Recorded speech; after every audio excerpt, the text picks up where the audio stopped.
İyi geceler efendim. Son Söz Televizyonu canlı yayınına hoş geldiniz. Konuğumuz yine tarihin derinliklerini irdeleyeceğimiz Yıldırım Koç hocamız. Merhabalar hocam, hoş geldiniz. Merhaba, iyi akşamlar, iyi yayınlar diliyorum. Sağ olun hocam. Evet, Yıldırım Koç hocamız da yine sol sosyalist Cumhuriyet tarihinden itibaren ele aldığımız sol sosyalist gruplar, siyasi partiler, oluşumlar, işçi hareketleri bunların aydınlatılması yönünde Yıldırım Koç hocamızın bazı yazıları var. Onlardan yola çıkarak ben hem sorularımı soruyorum hem konuları değerlendiriyoruz. Özellikle tabii hocamız değerlendiriyor. Çünkü çok soru işareti vardı o tarihlerle ilgili. İnsanların kafalarında da yanlış bir takım yargılar da vardı. Belki bilinmemesinden ya da yanlış bilinmesinden kaynaklanan. Tabii Yıldırım Koç hocamız belgelerle bunu köşe yazılarına döküyor. Bu da ciddi bir şekilde takip ediliyor.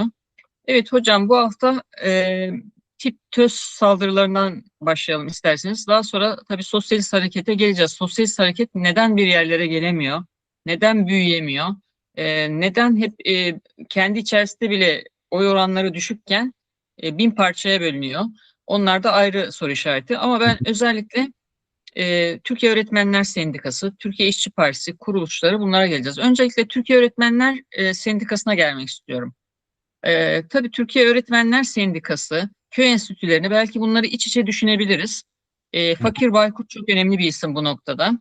Hocam, o dönemde neden saldırılar oldu Türkiye Öğretmenler Sendikası'na ve bunlar neden engellenemedi? Çünkü pek çok yerde işte toplantıları basılıyor, kitap evleri basılıyor, mitingleri basılıyor, saldırılar oluyor. Sizin yazılarınızda da var. Buyurun hocam, nasıl değerlendirirsiniz çıkış noktalarını? Türkiye Öğretmenler Sendikası bizim sendikacılık tarihimizde son derece başarılı bir örgütlenme örneği ve mücadele örneği. E, Konuyu yakından bilmeyenler için özetlemekte yarar var. 1965 yılına kadar memurlar, devlet memurları sendikalarda örgütlenemiyordu. 27 Mayıs devrimi sonrasında 1961 Anayasası kabul edildiğinde onun 46. maddesi memurlara da sendikalaşma hakkını getirdi. 1963 yılında işçi sendikaları ile birlikte memur sendikaları kurulabilecekken komisyonlardan geçtikten sonra kanun tasarısı mecliste genel kurulda görüşülürken o zaman Çalışma Bakanı olan Bülent Ecevit'in verdiği bir önergeyle memur sendikaları bu kanunun kapsamı dışına çıkarıldı ve ancak 1965 yılında 624 sayılı Devlet Personeli Sendikaları Kanunu çıktı ve bunun hemen arkasından galiba 27. ya da 28. sendikadır Türkiye Öğretmenler Sendikası kuruldu. Bu Türkiye Öğretmenler Sendikası daha önceki bir öğretmen örgütlenmesinin desteğiyle oluştu. Türkiye Öğretmen Dernekleri Milli Federasyonu vardı. Bunun içinde özellikle köy enstitüsü mezunu öğretmenler ağırlıklarını artırmışlardı. TÖS'ün kurulmasında ağırlığı olan kesim de öğretmenler içinde bu köy enstitülü öğretmenlerdi. Zaten Türkiye Öğretmen Dernekleri Milli Federasyonu'nun yönetimine de ağırlıklı olarak onlar gelmişti. TÖS 65 8 Temmuz'unda kuruldu. Kurulduğunda Fakir Baykurt o dönemde çok ünlü bir yazarımızdı. Onun yanında Talip Apaydın, Mahmut Makal, Mahmut Yağmur gibi o dönemde köy enstitülerinden yetişmiş önemli aydınlarımız da vardı. TÖS müthiş bir coşkuyla Atatürk devrimlerini savunmaya başladı. Şöyle, bu köy enstitülü öğretmenleri anlamak için benim hep önerdiğim kitap bir dönem TÖS Ankara Şube Başkanı olan, daha sonra TÖBDER Genel Başkanlığı da yapan Ali Bozkurt. Benim abi dediğim biriydi. Ali Bozkurt'un 12'den 12'ye diye 2 ciltlik bu köy enstitüsü öğrencilik dönemi ve daha sonraki mücadelelerini anlatan 2 anı kitabı var. Ali abi orada o köy enstitüsünü bitiren 18 yaşında, 17 yaşındaki bir gencin ki eşi de köy enstitüsü mezundur Ali abinin. Köylerde nasıl gerici unsurlarla, toprak ağlarıyla, Atatürk devrimlerine inanmayan kesimlerle nasıl mücadele ettiklerini anlatıyor. Şimdi 65'te TÖS kurulduktan sonra ve üye sayısını artırıp özellikle köylerdeki ağalara, tefecilere, Cumhuriyet düşmanı kesimlere karşı mücadele edince o yıllarda gelişmekte olan bu milliyetçi, mukaddesatçı dediğimiz çevrelerin hedefi haline geldi. Genç arkadaşlar mukaddesatçı kavramını pek bilmezler. O dönemde 1960'lı yıllarda tarikatlar ve cemaatler gizli olmalarına rağmen İslamcı kimliğiyle öne çıkamadıklarından milliyetçilerle birlikte, Türkçülerin bir kesimiyle birlikte biz diyorlardı manevi, milli ve manevi değerleri savunuyoruz. Bir süre sonra da biz milliyetçi mukaddesatçıyız demeye başladılar. Yani o dönemde TÖS başka hiçbir sendikanın yapmadığı, hatta Cumhuriyet Halk Partisi'nin bile yapmadığı bir biçimde bağımsızlıkçı, anti-emperyalist ve Atatürk devrimlerine sahip çıkan bir çizgi izliyordu. Bunun içinde Amerika'ya karşıydı. Amerikalılara karşı en etkili mücadeleyi veren, gerçekten yani ben o yılları yaşadığım için de hatırlıyorum. Mesela Türkiye İşçi Partisi'nden bile, o dönemki başka partilerden bile daha etkili bir biçimde Amerikan karşıtı propagandalar yürütüyordu. Mesela biz küçükken, ben 56'da ilkokula başladım. Bize Amerikan süt tozunu süt yaparlardı, onları içirirlerdi filan. Mesela süt tozlarına karşı kampanya açtı. Amerika'dan 62'den sonra Türkiye'ye 1200 dolayında Barış Gönüllüsü adı altında istihbarat yapan sağlıkçı ya da öğretmen görünümü altında Amerikalılar gelmişti. Bunlara karşı kampanyalar açtı. Açıkçası o yıllarda Amerikan üslerine karşı tavır alan, Türkiye'nin bağımsızlığını savunan en önemli örgüt buydu. Bunun üzerine 67'nin başından itibaren TÖS'e ve TÖS'lülere karşı çok sistemli bir saldırı başladı. Örneğin 17 Ocak 1967'de Erzurum'un Horasan diye, Artvin'e giderken bir ilçesi vardır, Horasan. Orada açıkçası imamın tahrikiyle öğretmenlere karşı bir saldırı oluyor ve özellikle bir Adalet Partili milletvekili de işin içine giriyor. Cemaat camiden çıkıp kaymakamlığı, hükümet konağını sarıyor, kelle istiyoruz diye 3 saat olay yapıyor. Bu kelle isteriz diyenlerin içinde de açıkçası belli kesimler var, belirli partiler falan var. Bereket ölüm yok. Bu olay bir süre sonra kapanıyor. Mesela 68'de çok önemli saldırılardan biri Konya'da yaşandı, 23 Temmuz'da.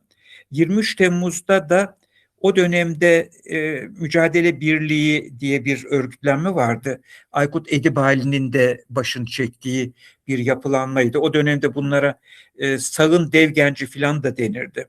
Yani ülkücülerin komando kamplarında eğitiminden filan önce Aykut Edibali'nin başını çektiği yeniden milli mücadeleciler ağırlıkla bu olayda etkiliydi.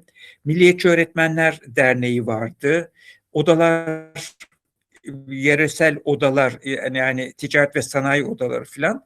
Bunlar Konya'da ilerici yayın satan kitabevlerini basıyorlar, lokantaları basıyorlar, bir gazeteyi basıyorlar. Sonra topluca TÖS'e ve TÖS'ün lokalleri olurdu.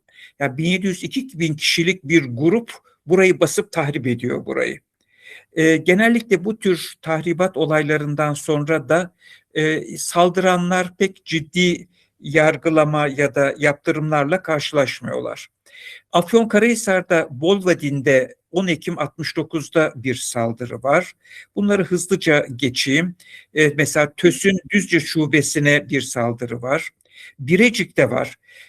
Fakir Bey çok ilginç bir adamdı. 12 Mart sonrasında ben ODTÜ'de öğrenciyken ODTÜ'de bir süre tutuklu kaldı. Tahliye edildikten sonra ODTÜ'de Halkla İlişkiler Müdürlüğü de yaptı.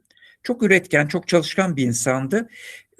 Sendikanın 70 bin dolayında üyesi olduğu dönemde bile özel araçları yoktu. Fakir Bey şehirler arası yolculuklarını bu normal otobüslerle filan yaparmış. Birecik'te de bu nedenle 15 Ekim 1968'de bir saldırıya maruz kalıyor. Bu saldırı gerçekten herhalde canını zor kurtardı dediğimiz türden bir saldırı. Kendi anılarında şöyle anlatıyor onu daha sonra yazdığı. Taş, tuğla, kerpiç parçaları savuruyorlar. Dolu gibi yağıyor başımıza. Sırtıma, belime, başıma kaç tuğla, kaç kerpiç parçası taş yedim bilmiyorum. Kimi bir tekme savurup geçiyor, tam kuyruk sokumun üstüne geliyor tekmeler.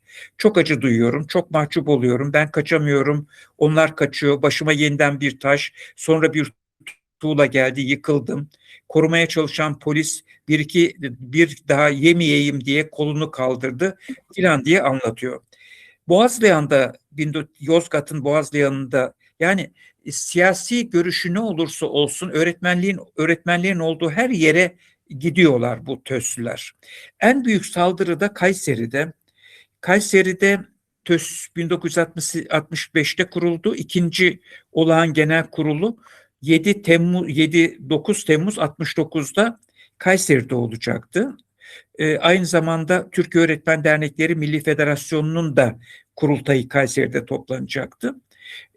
8 Temmuz günü yani DİSK'in kuruluş yıl dönümüne denk gelen günde Alemdar Sineması'nda çok büyük bir saldırı oldu. Saatler süren bir saldırı oldu ve açıkçası polis müdahale etmedi. Askerin yetişmesiyle saatler sonra olay sona erdirilebildi. Saldıranların bir kısmı gözaltına alındı. Yargıç izinsiz gösteri yapmaktan 10'ar gün hapis cezası vermiş. Daha sonra da bu ceza paraya çevrilip ertelenmiş. Hı Karaman'da hı. saldırı var. İslahiye'de bir saldırı var. Bunları açıkçası genç kuşaklar hani şimdi eğitim alanında, eğitim hizmet kolunda sendikalar var.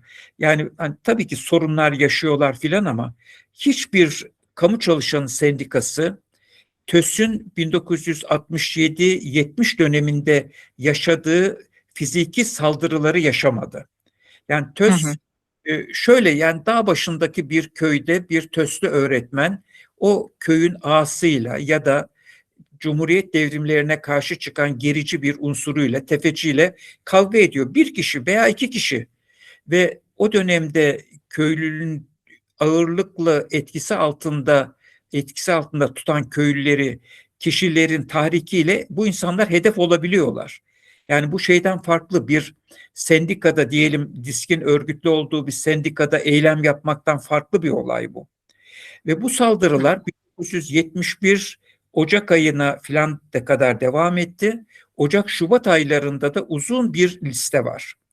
Yani bu dönemde açıkçası e, Türkiye İşçi Partisi'nden ve diğer siyasi örgütlerden daha fazla hedef yapılan ki örgütlenme ve onun başındaki kişi Fakir Baykurt bir 6 ay kadar bir eski genel sekreter Feyzullah Ertuğrul Hoca, o da birkaç yıl önce vefat etti. Feyzullah Hoca genel başkanlık yaptı kısa bir süre sonra. Olağanüstü genel kurulla Fakir Bey yeniden genel başkan seçilmişti. Yani TÖS'e yapılan saldırılar gibi saldırılar mesela tipi de konuşacağız. Tipe de yapılmadı. Çünkü Hı tipin hı. etkisi sınırlıydı ama TÖS'ün yani şöyle bir rakam vereyim. 1968-69 yıllarında Türkiye'deki öğretmenlerin toplam sayısı 140 bin, 142 bin civarındaydı. Bunun 72-73 bini TÖS'e üyeydi. Yani müthiş bir öğretmen örgütlenmesi çalışması gerçekleştirmişlerdi. Bir de tabii 16-19 Aralık 69'da 4 günlük Büyük Öğretmen Boykotu adıyla bizim işçi sınıfı tarihinin ilk ve bence en başarılı genel grevini yaptılar. Mesela 16-19 Eylül 76'da DİSK devlet güvenlik mahkemelerine karşı 4 günlük bir genel grev yapmıştı. Mesela çok başarılı değildir. Ben o dönem DİSK'e bağlı maden işte çalışıyordum. Bazı fabrikalar eylemdeyiz gibi açıklama yaptılar ama iş yerlerinde çalışma devam etmişti ve çok büyük bedel ödenmişti. Eyleme katılanlardan aşağı yukarı 4.000 kişi DGM direnci sonrasında işten çıkarılmıştı. Bu büyük öğretmen boykotunda açığa alınan öğretmenlerin maaşlarını TÖS ödedi işten çıkarılanlar, yani meslekten çıkarılan, memuriyetten çıkarılanlara da gereken desteği verdi. Ama mesela DİSK 1976'da işten atılan işçiler için öyle bir güvence sağlayamamıştı. Yani TÖS bence işte epeyce bir süredir sendikaları tanıyan biri olarak Türkiye tarihinde en başarılı işçi ve memur sendikaları içinde en başarılı örgütlenme TÖS'tür diye düşünüyorum. O nedenle de saldırıya uğradı. Mevcut düzendeki gerici unsurlara karşı etkili bir mücadele verdiği için hedef yapıldı. Onun için ben Fakir Bey, Feyzullah Hoca'yı, Talip Apaydın'ı, Mahmut Yağmur'u tanırdım. Aynı bir sürü tanıdık filan da vardı. Onlar hep saygıyla, hayatta kalan o kesimden çok az insan var. Onun için rahmetle anıyorum. Türk sendikacılık tarihinde gerçekten onurlu sayfalardır. O nedenle de hedef yapıldılar. Evet hocam. Şimdi hocam 80 öncesinde, yani bizim de çok çocukluğumuzdan hatırladığımız o dönemlerde insanların da konuştuğu sağcılar ve solcular ya da ülkücüler ve solcular çatışırdı sokaklarda. Şimdi bunların tabii geri planları var. Mesela Cumhuriyetçi Köylü Millet Partisi. Şimdi bu parti normalde ismi de güzel, güzel görünüyor. Yani Köylü Millet Partisi. İşte Osman Bölükbaşı'nın kurmuş olduğu. Ancak ondan sonra işte Alparslan Türkeş'in girmesi, hani sizin de bir yazınızda mukaddesatçı, milliyetçi kesimin veya Turancı kesimin oluşması ve bu insanların hani Türk İslam sentezinin oluşması daha doğrusu. Daha sonra bir şöyle bir şeye büründüler. Yani ülkücü ismini ne zaman aldılar tam bilemiyorum hocam, ama siz daha iyi bilirsiniz, ama yani korkulan insanlar haline geldi bunlar. Böyle duruşları sert. Ne bileyim, hala aynı işte bir takım bıyıklar bırakıyorlar. Şöyle bir sert duruyorlar. İnsanları korkutmaya çalışan bir yapıları var. Hatta bunların bir ara ülkücü mafya diye bir mafya da türedi. Bu hepsi için söylemiyorum bunları. Tabii ki son derece şey niyetlerle, yani ne bileyim, işte daha Atatürkçü olan, hani şimdi de konuşuyoruz, milliyetçi duygular hareket eden insan var. Bir de Türk İslam sentezini uyarlamaya çalışan veya bunu işte şiddete döken, sizin o bahsettiğiniz işte aydınlara saldıran bir kesim türedi bunların içerisinden. Bu kesim nasıl oradan türedi? Alparslan Türkeş'in oraya girmesi olayı nasıl şekillendirdi? O dönemi nasıl ifade edersiniz?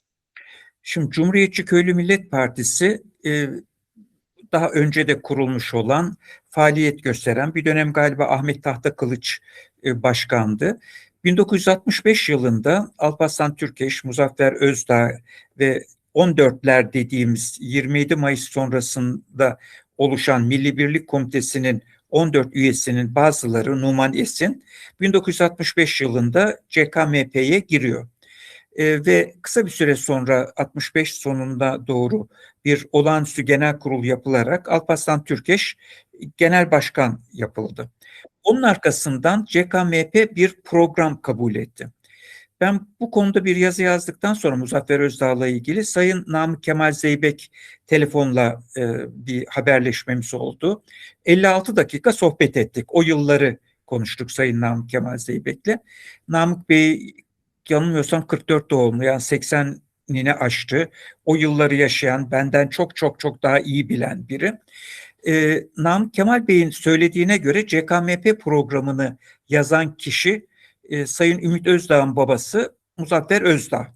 Muzaffer Bey 27 yaşındayken, kurmay yüzbaşıyken Milli Birlik Komitesi'nin üyesi oluyor. 14'ler olarak yurt dışına gönderildi. Zaten galiba Ümit Bey'in de doğum yeri Tokyo'dur. Çünkü Japonya'da Türk Büyükelçiliğinde görevlendirilmişti Sayın Muzaffer Özdağ. 1965'te Sayın Muzaffer Özdağ'ın hazırladığı program, yani çok uygun bir program. Yani Atatürk milliyetçiliğini savunuyor, ırkçılığa karşı çıkıyor, mesela laikliği savunuyor.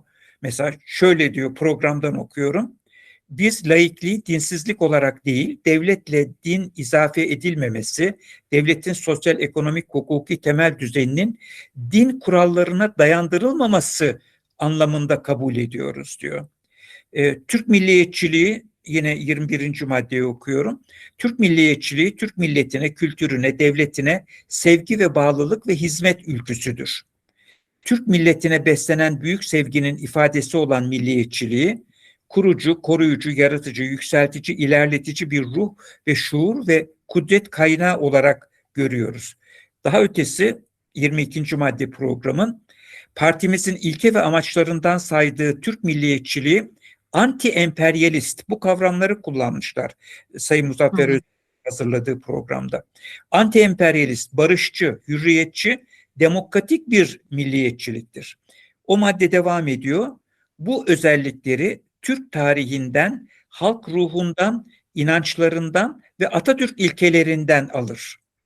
Yani açıkçası CKMP 1965 yılında Alparslan Türkeş ve arkadaşlarının girmesi sonrasında kabul ettiği ilk programda Atatürkçü, Kemalizmi savunan, ırkçılığı reddeden, mesela programın 7. maddesi şöyle: partimiz ben Türk'üm diyen ve kendini Türk sayan her insanı Türk kabul eder, ırkçılığı reddeder. Yani 1944'teki o Turancılar davasındaki, ki Alparslan Türkeş o davada yargılanmıştı, yanılmıyorsam yüzbaşıyken.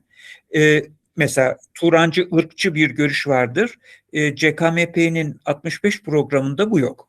65'te milletvekili seçimleri olmuştu. Milletvekilleri seçimleri içinde CKMP bir seçim bildirgesi yayınlamıştı. Mesela orada da şunu söylüyor, seçim bildirgesinden okuyorum: Türk milliyetçiliğini, Türk milletine, kültürüne, devletine sevgi ve bağlılık ve hizmet ülküsü olarak tanıyoruz.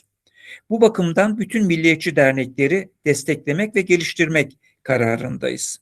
Milli ülkü ve milli kültürün ihyasını ele alınması gereken en büyük dava olarak görüyoruz filan diye devam ediyor. Yine aynı şekilde Hı hı. komünizme karşı, ama o dönem komünizm dendi mi Sovyetler Birliği'ne bağımlılık algılanıyordu. Gerçi biraz farklıydı daha sonraki yıllarda, ama bu dönemde CKMP içinde 3 eğilim var. Bir eğilim Muzaffer Özdağ'ın temsil ettiği ve Köylü İşçi Partisi olsun partinin adının dedikleri içinde Kipçiler diye de bir miktar anılan bir grup var. Bu ekip Kemalist milliyetçiliği savunuyor, anti-emperyalist, biz milliyetçi sosyalizmden yanayız diyorlar. Bu kadar net tavırları var. İkinci grup Türkçüler. Ben Nihal Atsız'ın MHP'ye üye olduğunu, CKMP'ye üye olduğunu düşünürdüm. Üye olmamış, ama CKMP içinde Türkçü, Turancı, yani ırkçı bir kanat daha var.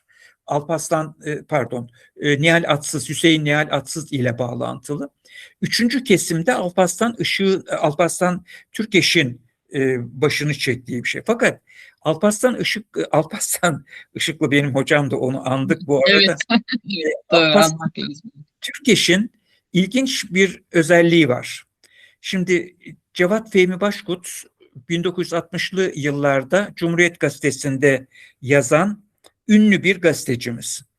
Cumhuriyet Gazetesi'nin 17 Temmuz 1960 günlü nüshasında, o zaman Alparslan Türkeş Başbakanlık Müsteşarı, onunla bir görüşme yapıyor. Alparslan Türkeş o görüşmede, Cumhuriyet Gazetesi'nde yayınlanan biçiminden aktarıyorum. 27 Mayıs hareketi Atatürk ruhunun yeniden şahlanmasıdır. Atatürk inkılapları, yani devrimleri yerlerinde saymadılar, gerilediler. Din, kıyafet ve en mühimi zihniyet sahasında gerilediler. Son zamanlarda Anadolu'yu hiç dolaştınız mı? Çarşafın nasıl kapkara bir yangın halinde bütün yurdu sardığını gördünüz mü? Türkçecilik bu millete Atatürk'ün en büyük, en faydalı hediyelerinden biriydi. Evvela ezanı Arapça okutmakla buna ihanete başladılar. Şimdi biliyorsunuz 1930'larda ezan Türkçe okunmaya başlanmıştı. Evet. 1950'de CHP'nin son dönemi ya da Demokrat Parti'nin ilk döneminde ezan tekrar Arapçaya başladı. Şimdi Alparslan Türkeş diyor ki ezanı Arapça okumakla buna yani Atatürk inkılaplarına, devrimlerine ihanetle başladılar. Hı Şu soru soruluyor. Yani bu konuda yine aynen aktarıyorum. Ya Kur'an'ın Türkçeleştirilmesi teşebbüsleri, sabıkların yani Demokrat Partililerin baltaladıkları bu teşebbüslere taraftar mısınız sorusuna da Alparslan Türkeş şunu diyor. Mutlaka Türk camiinde Türkçe Kur'an okunur, Arapça değil. Bu Cumhuriyet Gazetesi'nin 17 Temmuz 1960 tarihli nüshasında yayınlanan benim de yani Cumhuriyet Gazetesi'nden gördüğüm bir görüşme. Fakat daha sonra Alparslan Türkeş'in görüşlerinde değişiklik var. Yani CKMP içinde bir taraftan Muzaffer Özdağ'ın başını çektiği Köylü İşçi Partisi yanında yani kurulacak daha doğrusu CKMP'nin adının Köylü İşçi Partisi olarak değiştirilmesini istiyorlar. Muzaffer Özdağ gençlerden sorumlu yönetici, işçi yapılanmalarıyla da ilgileniyor ve Beyce Boran'la katıldıkları bir ortak toplantıda Beyce Hanım sosyalizm savunurken Muzaffer Özdağ tabii ki sosyalizm ama milliyetçi sosyalizm diyor. Namık Kemal Zeybek'in de o zaman MHP'de daha doğrusu CKMP'de galiba önemli gençlik önderlerinden biri. Mesela Namık Kemal Bey'le görüşmemizde de o günleri de tekrar konuştuk. Namık Kemal Bey biz milliyetçi toplumcuyuz. Namık Kemal Bey şunu söyledi. Bu 9 ışık diye belirtilen ilkelerin biri milliyetçilik, biri toplumculuktur. O yıllarda 65-66 Malatya Kongresi'ne kadar tip genellikle sosyalizm kavramını pek kullanmadı. Toplumculuk lafını kullandı. Namık Kemal Bey de geçen günkü görüşmemizde ya milliyetçi toplumculuk lafını ben geliştirdim ve yaydım diyordu. Bu bir etkinlikte Namık Kemal Bey biz milliyetçi toplumcuyuz dediğinde Muzaffer Özdağ sözü alıyor ve diyor ki milliyetçi toplumculuk yani milliyetçi sosyalizm diyor. Yani gerçekten o yıllarda toplumculuk lafı sosyalizm lehine de yerine de kullanılabiliyordu. Namık Kemal Bey bizim kadrolarımız bu lafı kaldırmaz filan gibi karşı çıkıyor. Ama böyle 3 akım var. Turancılar, parti dışından Nihal Atsız'ın çizgisini izleyenler, Muzaffer Özdağ'ın partinin adı Köylü İşçi Partisi olsun diyen grubu, bir de Alparslan Türkeş'in giderek mukaddesatçı, İslamcı cenaha yanaşan çizgisi. Bu iş 69'daki Adana Kongresi'nde kopuyor. Adana Kongresi'nde Alparslan Türkeş kongreyi açış konuşmasında şöyle diyor, aktarıyorum. İçimizde Tanrı Dağı'ndan taşıdığımız Ergenekon Seddi'ni eriten ateş, gönlümüzde, zihnimizde Hira Dağı'ndan doğan güneşin ışığı var. Biz Müslüman Türk'ün öz nizamını, milli nizamını temsil eden milli bir hareketiz. İslam imanı ve fazileti, Türklük gurur ve şuuru, Türk harsı yani medeniyeti ile 21. yüzyıl medeniyeti, feza, atom, elektronik çağının yeni Müslüman Türk medeniyeti davamız budur. Ve o kongrede de partinin amblemi, kongre sonrasında galiba belirleniyor yönetim, 3 hilal olarak belirleniyor. Ve bundan sonra partinin sloganı da Tanrı Dağı kadar Türk, Hira Dağı kadar Müslümanız. Bir başka slogan, rehberimiz Kur'an, hedefimiz Turan. Bir başka slogan, Türklük bedenimiz, İslamiyet ruhumuz var.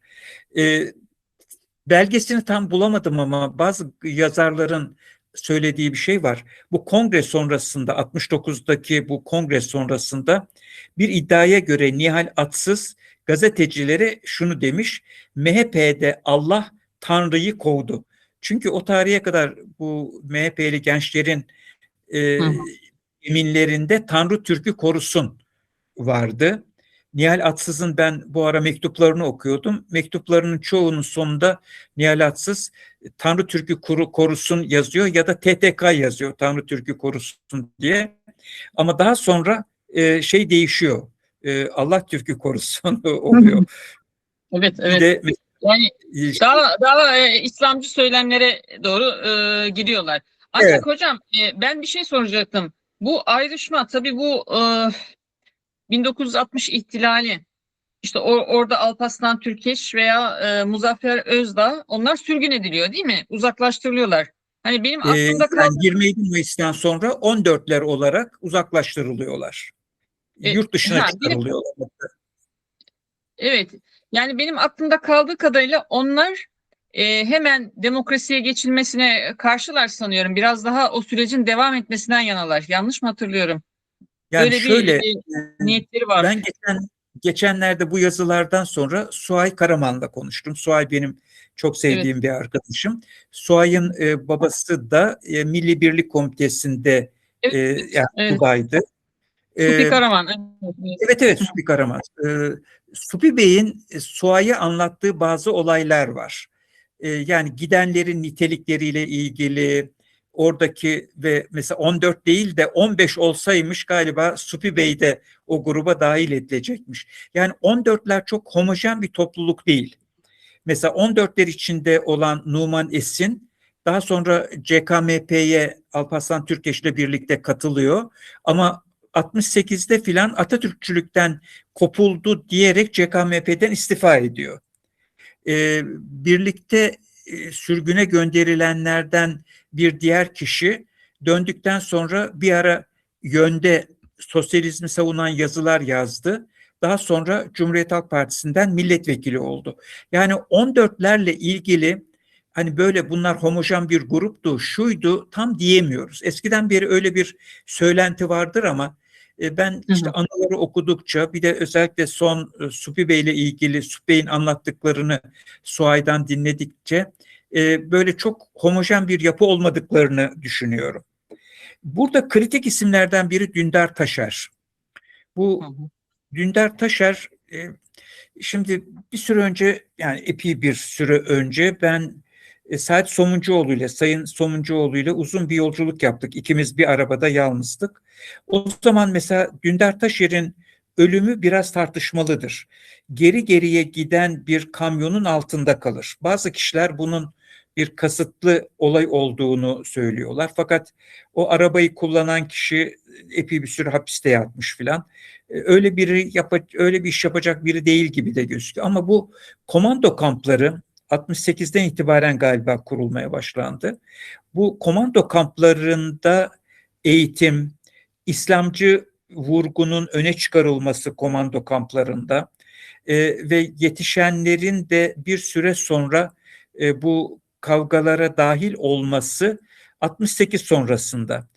Şöyle de bir yan var tabii. Bunu da yani haklılar demiyorum ama bu süreç nasıl gelişti denirken mesela 67'de 6 gün savaşı var. Yani İsrail'le Arap ülkeleri arasında 6 gün savaşı var ve İsrail galip geliyor. Yani Amerika'nın filan da desteği var tabii de. Yani Doğu Kudüs'ün alınması, bu Batı Şeria'nın, Gazze'nin İsrail'e dahil edilmesi filan bu 6 gün savaşından sonra 1967'de. 67'de bu savaştan sonra e, Yasser Arafat'ın önderliğindeki El Fetih grubu gerilla savaşına başladı. Leyla Halit ilk uçak kaçırma işini yaptı. Leyla Halit daha sonra Türkiye'ye de geldi. Bu o dönemde El Fetih gerilla kampları kurdu. Gün gün hatırlamıyorum ama 67 60 68'di galiba. O tarihten itibaren Türkiye'den bazı gençler işte daha sonra silahlı eyleme de katılan gençler bu gerilla kamplarına giderek gerilla eğitimi gördüler. Ne Hı hı. kadar gördüler bilmiyorum. Mesela Deniz Gezmiş'in de El Tabii. Fetih kimliği yayınlanmıştı. Evet, Bu Deniz Gezmiş de gitmişti. Evet. Hı hı. yani bu sol gençlerin e, o yılların şartları tabii farklıydı. Bu El Fetih birçok insan açısından çekici falan geldi. Bunlar El Fethi'ye gittikçe bir kesimde komando kamplarını kurdu. Yani şimdi geriye dönüp baktığımda yani bunları hiçbir şey yoktu. Amerikalılar geldi. Bunları böyle böyle yaptı diyemiyorum. Yani Hı iki tarafı da öğrenmeye çalıştıkça bir de İşte bir süreci de ben 69'da ODTÜ'ye girdim. O süreci içinden aşağı yukarı öğrenmeye çalışanlardan biriyim, öyle söyleyeyim. Yani bir tarafta silahlı eylemler, eğilimleri, eğitimleri başlayınca bunlar da bunu yapmaya başladılar. Yani Ya komando hocam, evet, evet hocam. Hı hı. Yani o örgütlenme şekilleri o şekilde, ama ben bir de bu İhtilal Mektupları kitabı var, biliyorsunuz, Osman Köksal'ın. evet, Orada da çok şeyler anlatılıyor. Uğur Mumcu'nun kaleme aldığı. evet, Şöyle ekranda da buldum, hani göstereceğim bu arada. Şimdi çok bilinmeyen şeyler var ama aslında bu isim çok gözden kaçıyor, Osman Köksal, o dönemde. Çünkü aslında bu işin, hani nasıl derler hocam, kuramcısı veya kurucusu gibi bir şey. Bu hareketin diyelim. Şöyle bir görsel, kitabın görselini buldum bir herhangi bir yayın evinden, ama e, burada da ilginç şeyler var. Yani mesela çok doğaçlama olarak gelişiyor. İşte bir yerde bir dondurmacıda oturalım konuşalım. Sen gidişattan memnun musun diyorlar. Değiliz diyorlar falan böyle. Askerler kendi aralarında uzun süre görüşüyorlar. Uzun süre. 3 yıl 4 yıl görüşüyorlar. Ondan sonra bu fikri olgunlaştırıyorlar mesela. Hani iktidara karşı tabii ki bir tepkileri var. Ama ondan sonra kendi işlerinde o ihtilal oluyor. Söylediğiniz şekilde ayrışmaya hani düşüyorlar. Anladığımız kadarıyla bazıları bunun hani devam etmesini istiyor bir süre daha. Hani hemen seçime evet. gidilmemesini istiyor. Ama onlar ondan sonra bazı saf dışı bırakılıyorlar. Filan böyle şeyler oluyor. Ancak bunların arasında hani Alparslan Türkeş, Osman Bölükbaşı başlangıçta söylediğiniz gibi olabilir. Ama ondan sonra o Türk İslam Alparslan Türkeş uzun yıllar genel başkanlığı yaptı. Milliyetçi Hareket Partisi veya Çalışma Partisi'nin kurucusu. O zaman Alparslan Türkeş mi milliyetçi mukaddesatçılığa savruldu da değişti veya partisini değiştirdi? Çünkü şu anda idol olarak kabul ediyor Alparslan Türkeş. O hareketin idolü kabul ediliyor. Hı hı. Yani şimdi 1960'lı yıllarda Amerika'nın müdahaleleri var ve devletin müdahaleleri var. Yani bizde daima hükümetlerin dışında bir devlet yapısı olmuştur. Devlet de olası tehlikelere karşı çeşitli unsurları kullanır, harekete geçirir filan. Şimdi 1960'lı yıllarda hala Soğuk Savaş devam ediyor. Soğuk Savaş dönüm noktası bilirsiniz 1972'de Stratejik Silahlar Sınırlandırma Antlaşması, SALT bir antlaşmasıdır 1972, ama esas dönüm noktası 1975 Helsinki Nihai Senedi ile Soğuk Savaş'tan yumuşama, detant sürecine geçilir. 60'lı yıllarda Amerika Türkiye'de her yerde var. Yani TÖS'ün karşı çıktığı eleştirdiği uygulamalardan biri özellikle Milli Eğitim Bakanlığı'nda çok sayıda Amerikalı uzmanın olması. Türk Silahlı Kuvvetleri içinde NATO aracılığıyla Amerika'nın etkisi var. Yani bizim o dönem birinci, ikinci, üçüncü ordu NATO bütünlüğüne bağlı. Kıbrıs Harekatı'ndan sonra galiba Ege ordusu kuruluyor. O NATO dışındadır. Yani ordumuz, kontrgerilla denilen yapı, polisimiz, bakanlıklarımız Amerika'nın etkisi altında. O yıllarda bu Amerikan etkisiyle bazı kesimler yönlendiriliyor. Daha önce görüşmelerimizden birinde söz etmiştim. Yani böyle isim vermeyeceğim, ülkücü biri abi dediğim birinin anlatımlarından hareketle söylüyorum. Mesela Amerikalılardan para alıp yayın yapan bir büyük yayın evi vardı. Ve yani kitaplarında neredeyse parasız dağıtıyordu. Yani Alparslan Türkeş'in dışında Alparslan Türkeş tek başına bir şey yaptı diyemeyiz. O kadar güçlü değil, ama o dönemde Amerika'nın müdahaleleri, Amerika'nın gerek İslamcı kanat içinde tarikat ve cemaatlerle ilişkileri, gerek Türkçüleri kullanması, Türkçüler çünkü Sovyetler Birliği'ndeki esir Türkleri kurtaracağız diye çıkıyorlardı.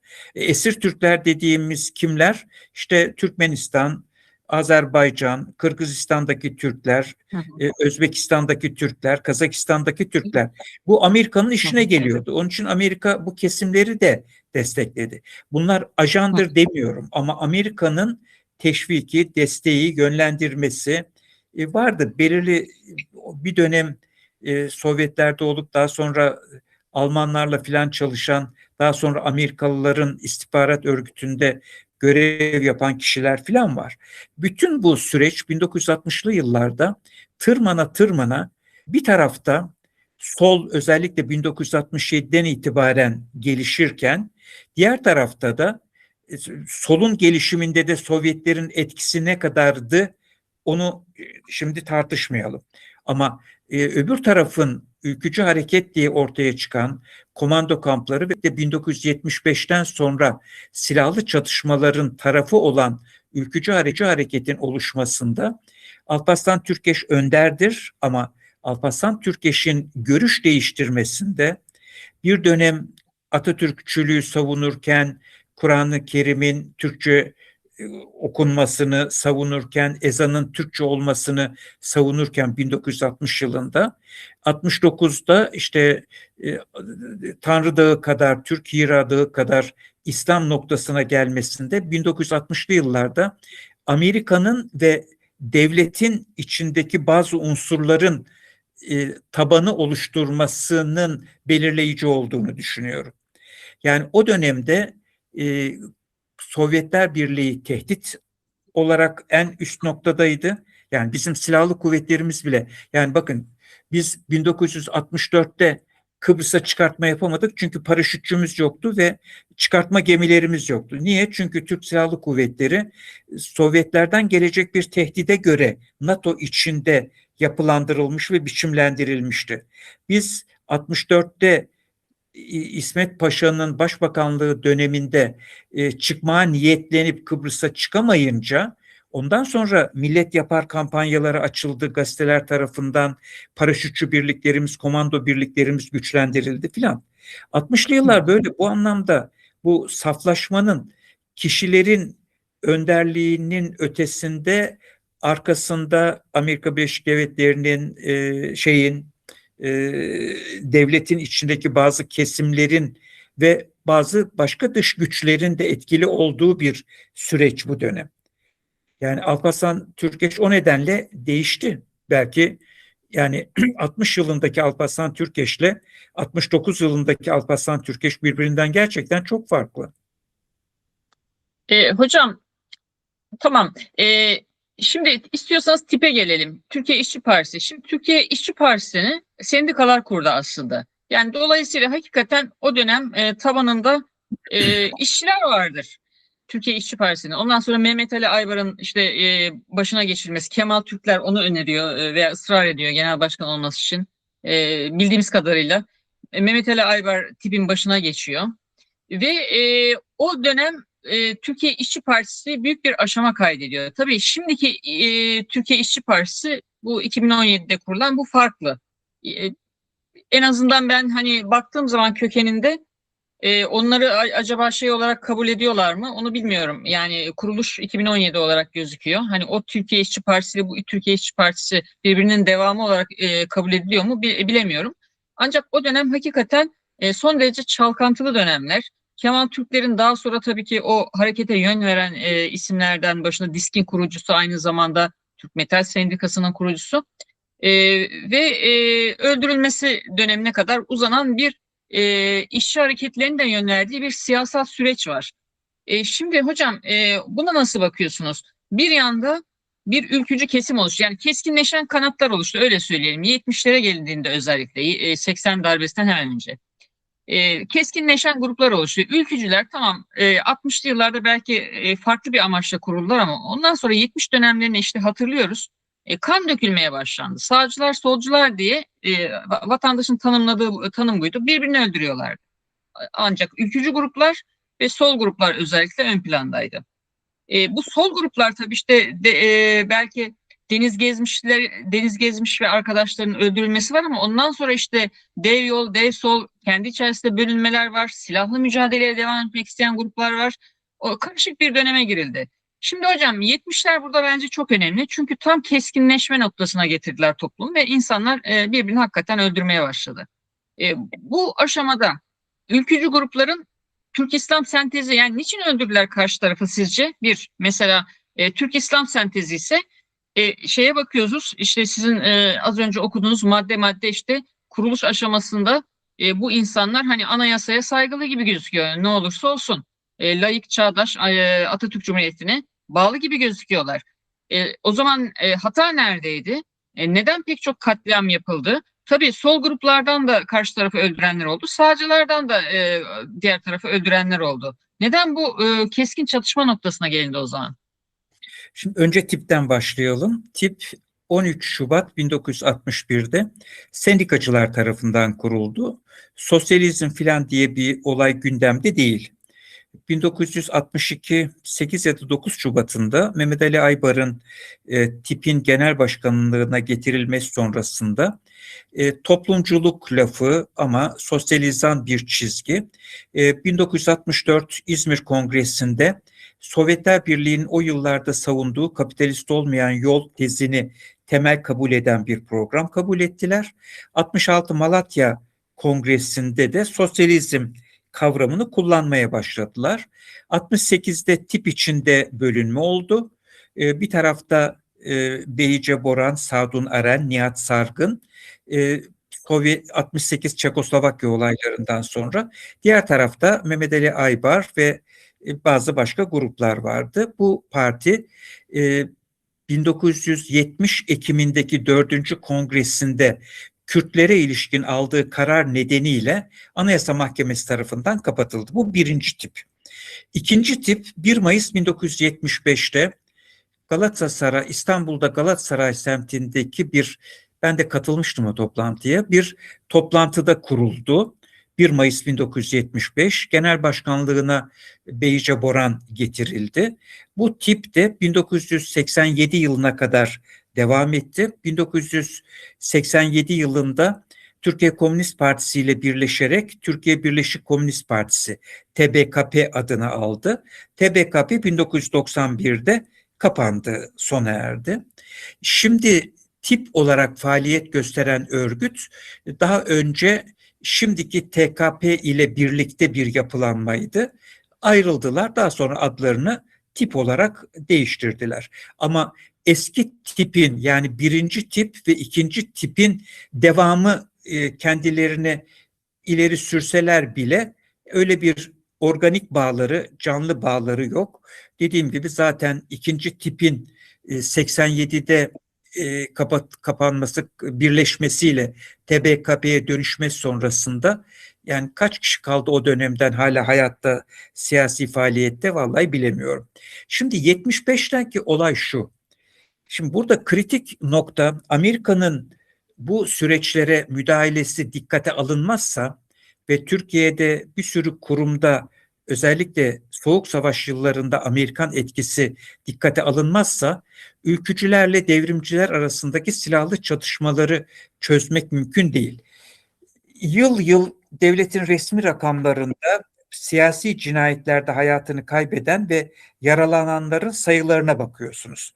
1975 kritik bir nokta. 75'ten sonra bu sayı aniden fırlıyor. Yanlış anımsamıyorsam 1980 yılının ilk 9 ayında ölen insan sayısı 2500 dolayında, yaralanan insan sayısı 6000 küsür. Peki 75'te ne oldu? Niye 75 böylesine kritik bir tarih? 1973 yılında Amerika Birleşik Devletleri Vietnam'da yenildi ve çekildi. 59 bin askerleri öldü, 300 bin askerleri yaralandı. Müthiş bir felaket yaşadılar. Kaçtılar. Nasıl Afganistan'dan kaçmışlardı. 73'te de Vietnam'dan kaçtılar. Daha sonra da Vietnam Demokratik Halk Cumhuriyeti, şimdi adı Ho Chi Minh City olan Saigon'u ele geçirdi 75'te ve Vietnam Demokratik Halk Cumhuriyeti Birleşik Vietnam olarak kuruldu. Böyle bir travma yaşarken Amerika Birleşik Devletleri, bizde bir koalisyon hükümeti vardı. Rahmetli Bülent Ecevit, rahmetli Erbakan onun yardımcısı. Yani CHP-MSP koalisyon hükümeti. Amerika'nın böylesine bir travma yaşadığı, büyük bir yenilginin etkilerini yaşadığı süreçte 1 Temmuz 1974'te Ecevit hükümeti Türkiye'de haşhaş ekimine yeniden izin verdi. Amerika'ya meydan okudu. Çünkü Nihat Erim 12 Mart sonrasında yaptığı ilk işlerden biri Amerika'nın talebi üzerine Türkiye'de haşhaş ekimini yasaklatmaktı. 1 Temmuz 1974'te Amerika'ya, o travmayı yaşayan Amerika'ya meydan okuyarak Türkiye devleti, Ecevit Erbakan hükümeti, rahmetli anmak gerekir ikisinde, haşiş ekimini serbest bıraktı. O ara 1967'de Yunanistan'da albaylar darbe yapmıştı ve albaylar cuntası kurulmuştu. Albaylar cuntası Yunanistan'da ekonomik kriz derinleşince durumu kurtarmak için Kıbrıs'ı kontrol altına almaya ve Enosis, yani Yunanistan'a bağlamak amacıyla orada bir Samson diye bir faşistin darbesini planladılar ve Nikos Samson galiba, Kıbrıs'ta Makarios, devlet başkanı Makarios'u devirdi. İlerici Rumları ve her tür görüşten Türk'ü katletmeye başladı. Bunun üzerine Türkiye 20 Temmuz 1974'te uluslararası antlaşmalardan kaynaklanan hakkımızı kullanarak adaya müdahale etti. Önce sınırlı bir yere yerleşti bizim asker.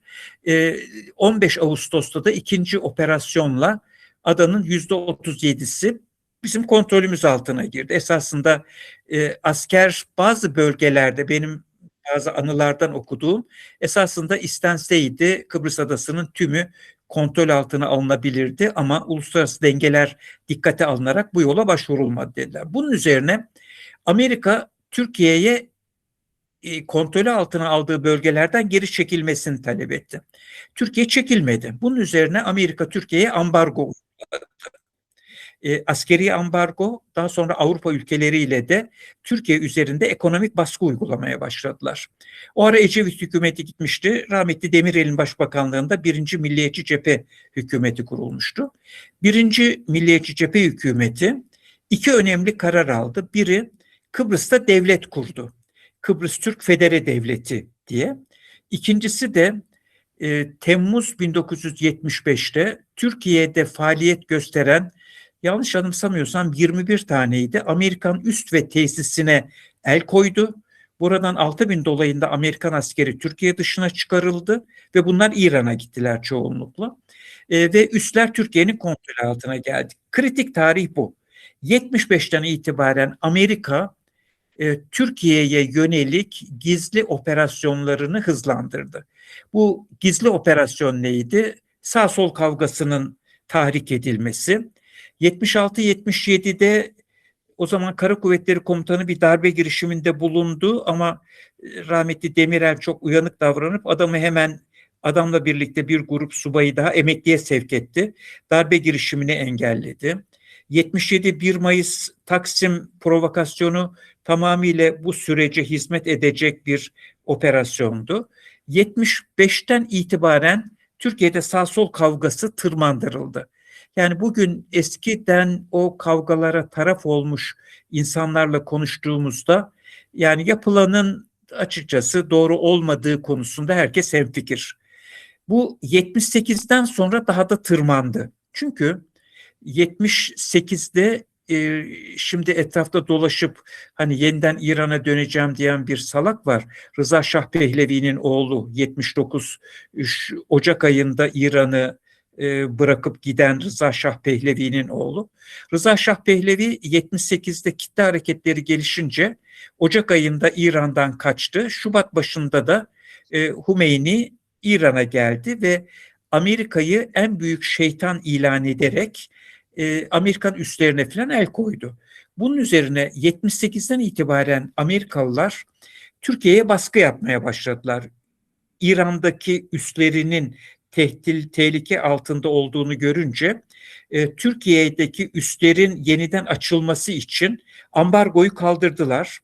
Ecevit hükümeti üslerin bir bölümünü açtı ama genişletmedi, istedikleri gibi kullanamadılar. Hele 79 Şubat başında Hümeyni gelip İran'daki bütün üsleri kapatınca Amerikan üslerini Türkiye'deki üsleri genişletmek de istiyorlardı. Ecevit buna evet demedi. Üslerin bir bölümü ambargonun kalkmasından sonra açılsa da.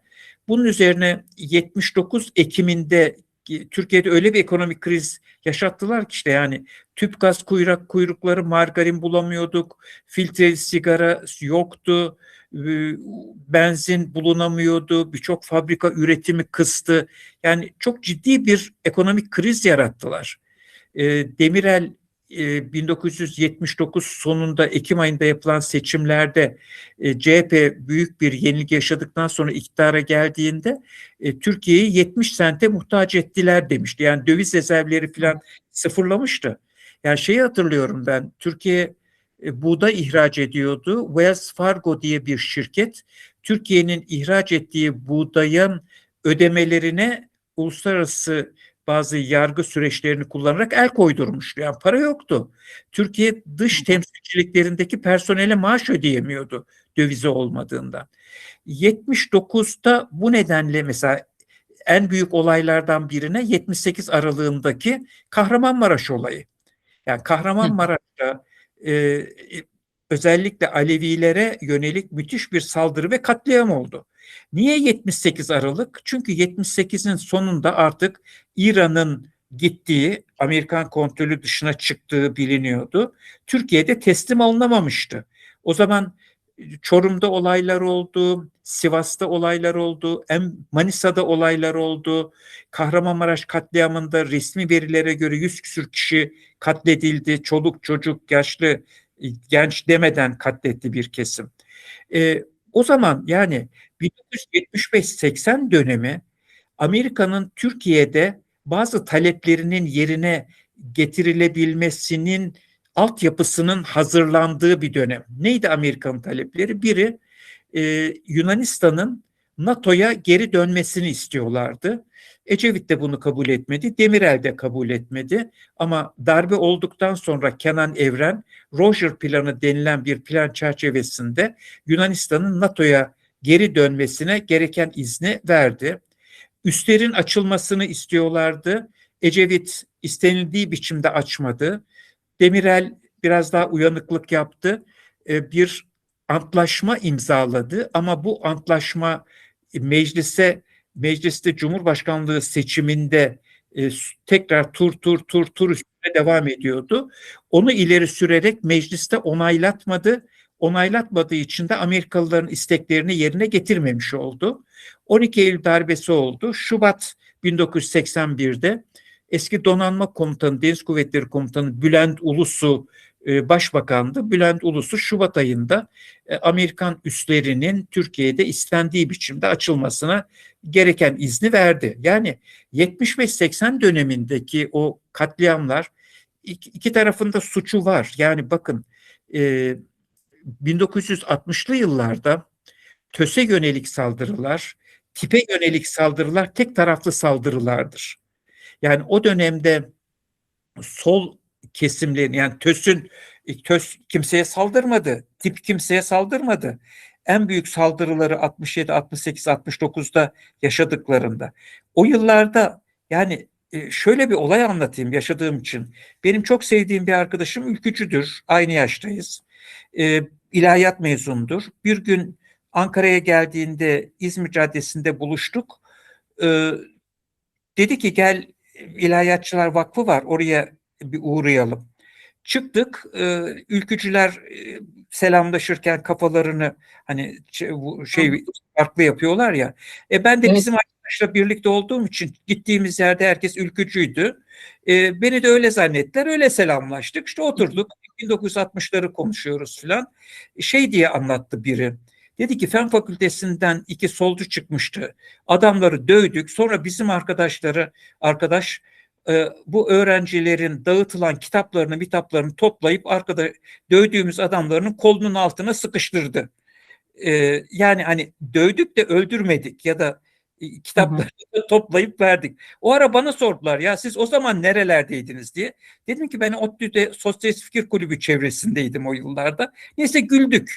Ama yani 60'lı yılların sonlarındaki öldürme olayları son derece sınırlıdır. Yani benim hatırladığım Fen Fakültesi'nde Nail Karaçam öldürüldü. ODTÜ'de afişlerini basıp 1970'ti asılmıştı her tarafa. Yani böyle öldürülen siyasi gerekçelerle öldürülen insan sayısı son derece sınırlıdır. Tamam 69'dan itibaren sol içinde, devgen içinde silahlı yapılar çıktı. falan falan, ama 75'ten itibaren ipin ucu kaçtı. Yani ben iki taraftan da öyle öyküler biliyorum. Yani Çorum olaylarını yaşamış eski bir dev yolcunun anlattıkları var. Çorum olaylarında bir römork dolusu silah geldi. Nereden geldiğini bilmiyorduk. Aldık, kullandık diye anlattı bana. Yani o Hı hı. dönemde Amerika çok sistemli bir biçimde Türkiye'de bir iç savaş yarattı. Amaç da Türkiye'de Soğuk Savaş'ın hala devam ettiği koşullarda Türkiye'yi sağlam biçimde tutmak. Soğuk Savaş ne zaman aşağı yukarı bitti? İşte o dönemde 64'ten itibaren Sovyetler Birliği'nde Brejnev yönetimi var. Brejnev 80'li yıllarda ölünce Andropov geldi. O galiba ondan sonra o çok kısa kaldı. Biri daha geldi, o da öldü. 85'te Gorbaçov geldi. Gorbaçov Batı ile ilişkileri düzeltmeye başladı. Ama 85'e kadar Sovyetler Birliği ile Amerika Birleşik Devletleri'nin başını çektiği yapılanma arasında, yani işte kapitalist blok, sosyalist blok diyebilirsiniz, bir soğuk savaş var. Herkes birbirinin altını oymaya çalışıyor. O zaman 75-80 arasında iki taraftan da çok sayıda insan öldürüldü. Katliamları yapanlar genellikle ülkücü cenah oldu. Yani Sivas'ta, mesela Elazığ'da şöyleydi. Elazığ bilenler bilir, bir ana yol vardır. Ana yolun, yanlış anımsamıyorsam, üst tarafı Alevi ve sol mahallelerde, alt tarafı işte ülkücü, muhafazakar filan ait. Yani şehirler bölünmüştü. Kars solcuların elindeydi. Erzurum ülkücülerin elindeydi. Hı Kars hı. plakalı arabalar Erzurum'a giremezdi. Evet. Ankara'da Emek Mahallesi solcuların elindeydi. Bahçeli Evler ülkücülerin elindeydi. Çünkü Hı hı. Hı hı. genel merkezde Bahçeli Evler'deydi. Yani Ya e, hocam, bazı yerlerde mahalleler bölünmüştü. Yani mesela yani şimdi düşününce İstanbul'da komik bazı geliyor yerlerde ama öyleydi. öyleydi. Hı Yani e, çocuk yaşta insanlar bellerinde silahla işte hı. mahalleyi koruyordu. Yani koruyor muydu? Koruyor gibi gözüküyor muydu? Onlar öyle olduğu için, yani sol gruplar içinde de çatışmalar vardı. Yani Hı eski hı. THKPC geleneğinden gelen Dev Yol ve Kurtuluş vardı. Kurtuluş grubu, Tabii işte tabii. Mahir Hı hı. Sayın, İlhami Aras, Hı Mustafa hı. Kaçaroğlu'nun başını çektiği Kurtuluş grubu, Oğuzhan Müftüoğlu, Nasuh Mitap'ın başını çektiği Dev Yol grubu var. Bunlar Hı hı. silahlı çatışmaya girdiler. Adam öldürüldü. Halkın Hı. Kurtuluşu grubuyla TKP'liler arasında silahlı çatışmalar oldu. Yani çatışmalar sadece ülkücülerle devrimciler arasında değildi. Şeyleri bilmiyorum, yani ülkücülerin kendi iç kavgaları, İslamcılarla Hı hı. aralarında kavgalar oldu mu? Çünkü bir de Akıncı Gençlik dediğimiz Milli Selamet Partisi'nin yönlendirdiği bir gençlik örgütlenmesi de vardı. Onlar pek, bildiğim kadarıyla pek girmediler, ama yani ülkücülerle devrimciler arasında çatışmalar 75'ten itibaren tırmandırıldı, ama sol içinde de silahlı çatışmalar vardı. Evet Şimdi hocam. Doğru. Doğru. rahmetli Yaşar Okuyan'ın bana anlattığı bir olay var. Hı Yaşar hı. Bey Allah rahmet eylesin. Çok ben insan olarak sevdiğim bir insandı. Bakanken bile bir kez benim ODTÜ'de dersime de geldi. Öğrencilerle konuştuk. Mesela bir anlattığı bir olay var. O dönem 12 Eylül öncesinde Milliyetçi Hareket Partisi'nin propaganda işlerinden sorumlu biri. İşin ilginç tarafı da kardeşi eski TKP'li. Kardeşi de ben Evet, seninle evet, aynı soyadı taşımak istemiyorum diye mahkemeye evet. başvurup soyadını Ekim olarak değiştirmiş. Sonra tekrar barıştılar, birçok yerde olduğu gibi. Yaşar Bey'in anlattığı bir şey var. Dedi ki bir gün Ankara dışından bir arkadaş geldi. Buna sessizce Yaşar Bey'e, abi dediğiniz gibi bomba eğitimlerini yapıyoruz demiş. Yaşar Bey diyor ki biz böyle bir emir vermedik. Olayın üzerine gitmiş. Ankara dışındaki bir kentte demiş ki abi genel merkezden geldiğini söyleyen biri, elinde şamalar memalar da var, bize bomba eğitimi veriyor. Hemen diğer yetkililerle görüşmüş, arabaya atlamışlar, gitmişler, adamın oteldeki odasına girmişler, ama adam kaçmış. Ama otel odasında işte bomba yapma teknikleri, şunları bunlarını görmüşler. Ve şey diyor Yaşar Bey, biz böyle bir iş yapmadık, ama bizim adımızı kullanarak böyle işler yapanlar vardı diyor. Şimdi e, bunun diğer bir kanadı şu: 1960'lı yılların sonlarına doğru Şehir Gerillası diye bir kitap basıldı, Mariella'nın. Ant Yayınları bastı. Kitabın kapağında 2 tane kurşun deliği vardı. Alberto Bayo diye bir yine solcu bir general mi ne, albay mı ne, onun Gerilla Nedir diye bir kitabı basıldı. Arkasında kitabın bomba yapma şemaları falan vardı. Yani birileri bu iç savaşı sistemli bir biçimde tahrik etti ve çok insanın canı yandı. Yani soldan çok sayıda insan öldü. Ülkücüler arasında da çok sayıda insan öldü. Geçenlerde ülkücülerin bir yayınını tarıyordum. Şehitlerimiz diye bir listeleri var. Vallahi epey uzun bir liste. Tamam, devrimcilerin listesi de çok uzun ama onların da listesi epey var. Ve bunlar yani kan davasına o yıllarda dönmüştü. Yani insanlar birbirine düşman diye bakıyordu. Yani öyle Evet, bir evet. ortam yaratıldı ki işte 12 Eylül'de asker geldi bizi kurtardı diye baktı bir sürü insan. Yani ben Evet, halk öyle baktı. Halk o dönemde artık bu sokağa çıkamıyordu. Belli bir saatten sonra hocam şöyle, akşam 7'den sonra hava karardıktan sonra kimse sokağa çıkamazdı. Herkes korkardı. yani çok Böyle bir dönem vardı yani. yani kim vurduya gidiyor. Yani sıradan mesela, yani yaşadığım için ben o dönem asistandım ODTÜ'de. Yolda gidiyorum. Tanımadığım biri diyelim çeviriyor. Kimsin sen? Diyorsun ki adımı söylüyorum. Kimlik diyor. Ben mesela ODTÜ kimliğini hiç göstermedim. Hep yanımda kocaman nüfus cüzdanı vardı. Nüfus cüzdanını çıkarıp, çünkü ODTÜ kimliğini göstersem vay komünist diye, eğer yolu Hı hı. kesen ve benden kimlik soranlar ülkücüyse çekip vurabilirlerdi. Kahveler taranıyordu. Tabii. Rastgele yani tabii hedef gözeterek öldürme de kötü, de bir de rastgele öldürmeler vardı. Yani bir sürü Hı hı. insan rastgele gitti bu işlerde. Hayatı Evet. kaydı. Yaralananlar var. Uzun yıllar tedavi görenler var. Mesela idam cezalarında da e, mesela ülkücülerden de adam astılar. Yani Hı hı. asılan adam sayısı tamam eşit değildir filan ama mesela galiba ilk 2 kişi asıldı. Biri Necdet Adalı'ydı, bir de ülkücülerden. Yani galiba 1-2 gün arayla da aynı gün bir ülkücü bir devrimci asıldı. Kenan Ee, Evren evet bunu söylemişti. Bir sağdan bir soldan asıyoruz demişti zaten Kenan yani Evren. öyle Ee, iki tarafa konu, da korku salmak için hani o şekilde anlatıyordu. Bu idamları hani bu şeyi durdurmak için anlattığını söylüyorum. Hiç ayrım yapmadan diyordu. Bir sağdan bir soldan astık diyordu Kenan Evren mesela. bu Şimdi nasıl, hocam tabii ben şuna gelmek istiyorum. Tabii 12 Eylül'e bizi götüren şartları siz az önce söylediniz. O silahlar nereden geliyordu? Amerika Birleşik Devletleri bu iç çatışmayı körüklüyordu. Sokaklar bu hale gelince tabii halk şöyle bir şey, yani halktan çok duyuyorduk o zaman. İyi ki asker geldi de tabii asker geldi halay çektik diyenler televizyonda anlatıyorlardı. Kenan Evren mitingler yapıyordu. Halk her yere gidiyordu. Anayasa oylamasında Kenan Evren'e oy verdi insanlar. Çünkü terörden o dönem terörden bıkmıştı insanlar. Sokağa çıkamıyorlardı. Ama o terörü de işte Amerika Birleşik Devletleri'nin geri planda kışkırttığını veya o gençlere silah verdiğini yıllar sonra insanlar anlayabildi hocam. Kardeş kanı döküldü yani. Şimdi hocam evet. evet. Yani şöyle, o döneme düşmanca bakmamak, o dönemde birçok insanın gerçekten olumlu olduğuna inandığı düşüncelerle karşı tarafı düşman kabul edip öyle hareket ettiğini düşünmek. Daha önceki bu görüşmelerde de anlatmıştım. İslamiyet'te en büyük affedilmeyecek 2 günah Allah'a şirk koşmak ve kul hakkıdır. Allah'a şirk koşmanın, yani eş koşmanın en rezili, en büyüğü siyasi amaçlarla Kur'an-ı Kerim'i tahrif etmektir diye.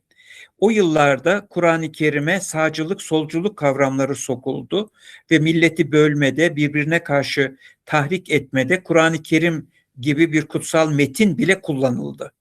Hı hı. Yani o nedenle o yıllarda hani şimdi benim ülkücü arkadaşlarım var. Ben sosyalist gelenekten biriyim. Çok rahat oturuyoruz, konuşuyoruz. E, yani geçmişte e, ben çok kavgacı biri değildim ama yani karşı olduğum bir siyasi görüşten insanlarla oturup şimdi ortak çözümler aramaya çaba gösteriyorum. Onlar da gösteriyor. Yani çoğu da hani tamam vurdulu kırdılı işlere girenler de oldu. Her iki taraftan oldu ama yani şimdi 12 Eylül öncesinde sol adına silahlı çatışmalara girenler bugün sosyalist mi? Bir kısmı değil belki bir kısmı. Ama 12 Eylül sonrasında o kadar çok insan solculuktan koptu ki bunların içinde bir bölümü de bu çatışmalarda aktif rol almış insanlardı. Öbür taraf Hocam için de buraya aynı. gelmek istiyorum ben de. Evet hocam, şimdi e, dün de Deniz Gezmiş ve arkadaşlarını andık. Ancak şöyle bir saptama yapmak lazım. Maalesef şu anda bölücü bazı etnik siyaseti yürüten kişiler Deniz Gezmiş'in de adını o kirli ağızlarına alıyorlar. Neden? Çünkü Deniz Gezmiş anti-Amerikancıydı, almamaları gerekiyor ağızlarına. Deniz Gezmiş anti-Amerikancıydı. 6. filoya karşı emperyalizm karşıtı eylemleri örgütleyen bir liderdi. Ve asıldı bu gençlerimiz. Ha, ama yanlışları, hataları o dönemin o kaosu ortamında genç insanlar olmuş mudur? Olabilir. Çünkü o dönem atmosfer farklıydı. Ancak Deniz Gezmiş'in vefatından sonra çok bence o gruplar farklı yönlere gittiler. Çünkü e, bir takım hani silahlı eylemler ama bölücü eylemler, bölücü bir kafanın içine düştüler diyelim. Ve bu hala, şimdi sosyalistler neden zayıf? Burayı anlamak için belki de oralara gitmek lazım. Şimdi Deniz Gezmiş, Mustafa Kemal yürüyüşü yapan bir insan. Dolayısıyla milli bütünlükçü, anti-emperyalist duruşu olan bir insan. Şimdi bakıyoruz bazı Kürtçü gruplara veya bölücü gruplar olarak adlandırdığımız siyasi parti uzantıları var bunların. PKK terör örgütünün işte siyasi partisi mecliste şu anda. Deniz Gezmiş olunca herkes bir paylaşım yapıyor. Ya Deniz, siz PKK şu anda Amerika'nın silah verip eğitip örgütlediği, kardeş kanı döktürdüğü bir terör örgütü. Ve bunun Artık mecliste bir ırkçı. uzantısı var. Yani Irkçı şeyi tabii. vurgulayayım.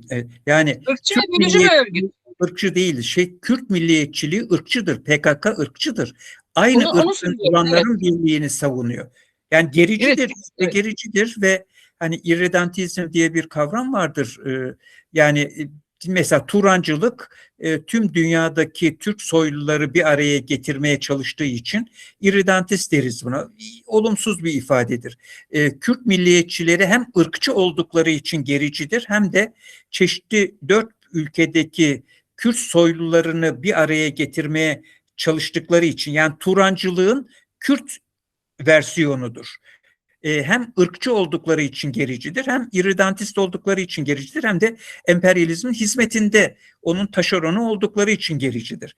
Burada yalnız bir şey söyleyeyim. Şimdi Hüseyin İnan'la aynı fakültedeniz biz, İdari İlimler Fakültesi'nde. Benim bir kez görüşme imkanım olmuştu 1970 yılında. Yani Hüseyin İnan, Yusuf Aslan, Deniz Gezmiş gerçekten vatansever insanlar. Ancak bir şeye de dikkatinizi çekeyim. Ee, Türkiye Halk Kurtuluş Ordusu, yani TEAKO'nun Hı eylemlere hı. başladığında ellerinde bir ideolojik metin yoktu. Bu ideolojik metin daha sonra Hüseyin İnan, Deniz Gezmiş ve Yusuf Aslan yakalandıktan sonra cezaevinde Hüseyin İnan tarafından yazıldı. Bu Türkiye Devriminin Yolu diye bir metin. 1971-72 yıllarında bu metin teksir edildi ve dağıtıldı. Bu, yani yaptıkları iş kesinlikle idam cezasını gerektiren bir iş değildi. Kimseyi öldürmediler, banka soydular. Bugün bir sürü insan banka soyuyor, kaç yıl sonra çıkıyor. Ama Türkiye Devriminin Yolu kitabında şöyle bir bölüm var. Şimdi daha sonra belki konuşuruz. Bu bölücülüğün sol içindeki ideolojik dayanağı ulusların kendi kaderlerini tayin hakkı. Bu ne olduğu pek bilinmeyen ama bizde yarım yamal, yani yarım imam dinden yarım doktor candan eder diye bir laf vardır. Bu işi de yarım yamalak bilenler bunu vazgeçilmez, mutlak uygulanması gereken bir ilke olarak kabul edip bölücülüğü savunuyorlar. Şimdi Türkiye Devriminin Yolu kitabında, yani e, Hüseyin İnanlar'ın yakalanması sonrasında cezaevinde yazdığı ve 72 yılında teksir edilerek piyasada dolaşan, daha sonra kitap olarak basılan Türkiye Devriminin Yolu kitabında şöyle bir bölüm var. Aynen okuyorum şeyden. Tırnak, Bağımsızlık Savaşı'nın sonunda kurulan hükümette Türk milliyetçileri hakim durumdaydı. Bu nedenle Türkiye'nin sınırları içinde yaşayan hiçbir ulusa demokratik hak ve özgürlükleri tanınmadı. Tam tersine bütün uluslar asimile edilmeye başlanarak Türk ulusu imtiyazlı bir duruma getirilmeye çalışıldı. Biz sosyalizmin kurulması için verdiğimiz mücadele içinde Türk, Kürt, Arap vesaire uluslardan geniş halk kitlelerini güçlü bir örgüt içinde birleştirmeyi ve ortak düşmana karşı güçlü bir cephe kurmayı işçi sınıfı ideolojisinin ve Türkiye devrimi stratejisinin gereği sayıyoruz. Bunu gerçekleştirmeye çalışırken bütün ulusların eşitliğine ve her ulusun kendi kaderini tayin hakkına titizlikle saygı gösterip her türlü imtiyazlara karşı çıkıyoruz. Burjuvazinin yürüttüğü mücadelenin sonunda ortaya çıkacak devlette burjuva milliyetçiliği hakim olacak. Bu milliyetçilik ise diğer ulusların emekçileriyle Kürt ulusunun emekçileri arasında kültürel ve iktisadi bir duvar örecektir. Bu duvar Türkiye'de yaşayan bütün ulusların emekçilerinin çıkarlarına karşı olacaktır. Türkiye'deki tüm emekçilerin çıkarlarına en uygun çözüm yolu da bölgesel özerklik olacaktır. Bölgesel özerkliğin sınırlarını ve kapsamını ve ancak aynı sosyal ve iktisadi yaşantıya sahip olan halkların kendileri tayin eder. Bu 1969'dan sonra Türkiye Sol Hareketi'nde bu bölücülüğün ideolojik dayanığı olan ulusların kendi kaderlerini tayin hakkı anlayışı yanlış bir biçimde geliştirildi ve savunuldu. Rahmetle anıyoruz Hüseyin İnan, Yusuf Arslan, Deniz Gezmiş ama 1900 yani İbrahim Kaypakkaya'nın da bu tür bölücü tavırları var. O dönemde THKPC içinde de Kürtlere sıcak bakma eğilimi Mahir Çayan'ın son yazılarında Aydınlık Sosyalist Dergi'ye açık mektupta var 71 Ocağı'nda. Yani 1971'de böyle bir eğilim var ve yani Türkiye Devriminin Yolu ki bunlara 12 Mart sonrasında TDY'ciler dedik. Bu çizgiyi devam ettirenler oldu.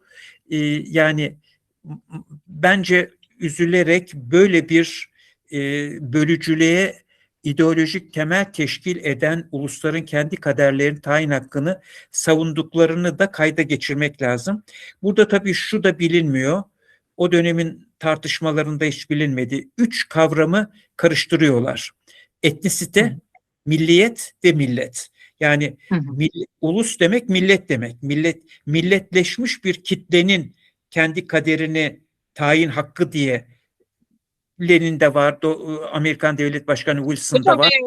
yani pardon ulus diyerek orada bir parantez açmışlar mı? Yani mesela bizim son zamanlarda çok sık rastladığımız hani Kürtçülük yapan gruplar var. Cümlenin başında Kürt diyor, sonunda Kürt diyor, ortasında Kürt diyor. Şimdi onlar acaba ulus diyerek anlıyorum ben sizin ne demek istediğinizi de tabii ki anti-emperyalist insanlardı. Ancak o doğru haklısınız o kavramlar o dönemde tartışılmaya başlanmıştı. Ancak buna vurgu yapıyorlar mı? Hani bir parantez açıyorlar mı? Yani ülke içinde bölünme talep ediyorlar mı mesela? Şeyin de farkında değiller. Mesela Kürtler bir etnisitedir. Bir halktır. Etnostan, Yunanca bir etnos kavramından gelir. Bir etnisite ortak bir edebiyat geliştirirse filan ona milliyet deriz. Daha öte bir aşamaya geçerse millet deriz, ulus deriz. Yani Türkiye'de Boşnak kökenliler var, Arap Alevisi, Nusayri kökenliler var, Çerkes kökenliler var, Abbas kökenliler var, Laz kökenliler var. Ama bunların hiçbiri etnisitenin ötesinde bir milliyet olmuş değiller. Artık olma şansları diyor. Bir Türk milletinin unsurları olarak o zenginliklerini Türk milletinin kültürel birikimine katıyor durumundalar. Ama Kürtçüler ırkçılık yapıyorlar ve Turancılık gibi irredentistler her taraftaki Kürtleri birleştirme gibi. Şimdi son dönemde Denizler'in maalesef asılma sürecinde söyledikleri de Kürt ve Türk halkları filan gibi sözler de var. Hı hı. Tam 71'de bu iş patladı. Yani Evet. Türkiye İşçi Partisi'nin 4. kongresinde Kürtlere yönelik tavır, Doğu Devrimci Kültür Ocakları, Doğu mitingleri, işçi sınıfının hareketinin bir yerden öteye gitmemesi karşısında Kürtlere dayanarak bir hareket yapma eğilimi. Yani şöyle bir olay var. O yıllar kapitalizmin altın çağı dediğimiz yıllar. İşçi sınıfı tamam belli eylemler falan var ama sınıfın çok geniş kesimleri mevcut düzen içinde hayatından memnun. İş buluyor, evine buzdolabı alıyor, çamaşır makinesi alıyor, televizyon alıyor, ev alıyor. Gelmiş gecekondu yapıyor. Gecekonduyu bir süre sonra müteahhite veriyor. 2 tane daire alıyor. Yani kitleler mevcut düzen içinde sorunlarını aşabileceklerine son derece gerçekçi biçimde inanıyorlar. O zaman sınıf hareketi çok gelişkin değil. Bir yerden sonra duruyor. Yani 15-16 Haziran olaylarından sonra sınıf hareketinde müthiş bir durgunluk var İstanbul'da. Çukurova bölgesinde Bosna ile Güney Sanayi Ekim ayında 1970 Ekim'inde işgal ediliyor. Ondan sonra bir baskı geliyor. Çukurova bölgesinde de işçi hareket duruyor. Ama buna karşılık ne var? 1965'ten itibaren Amerika Kürtçülüğü geliştirmeye başladı. Hı Yani hı. 1965'te Molla Mustafa Barzani'nin Kürdistan Demokrat Partisi 1965 yılından itibaren Türkiye kanadını kurdu ve Barzanicilik Türkiye'de sistemli bir biçimde yaygınlaştırmaya başlandı. Doğu mitingleri yapıldı. Doğu Devrimci Kültür Ocakları, DEDEKO'lar kuruldu.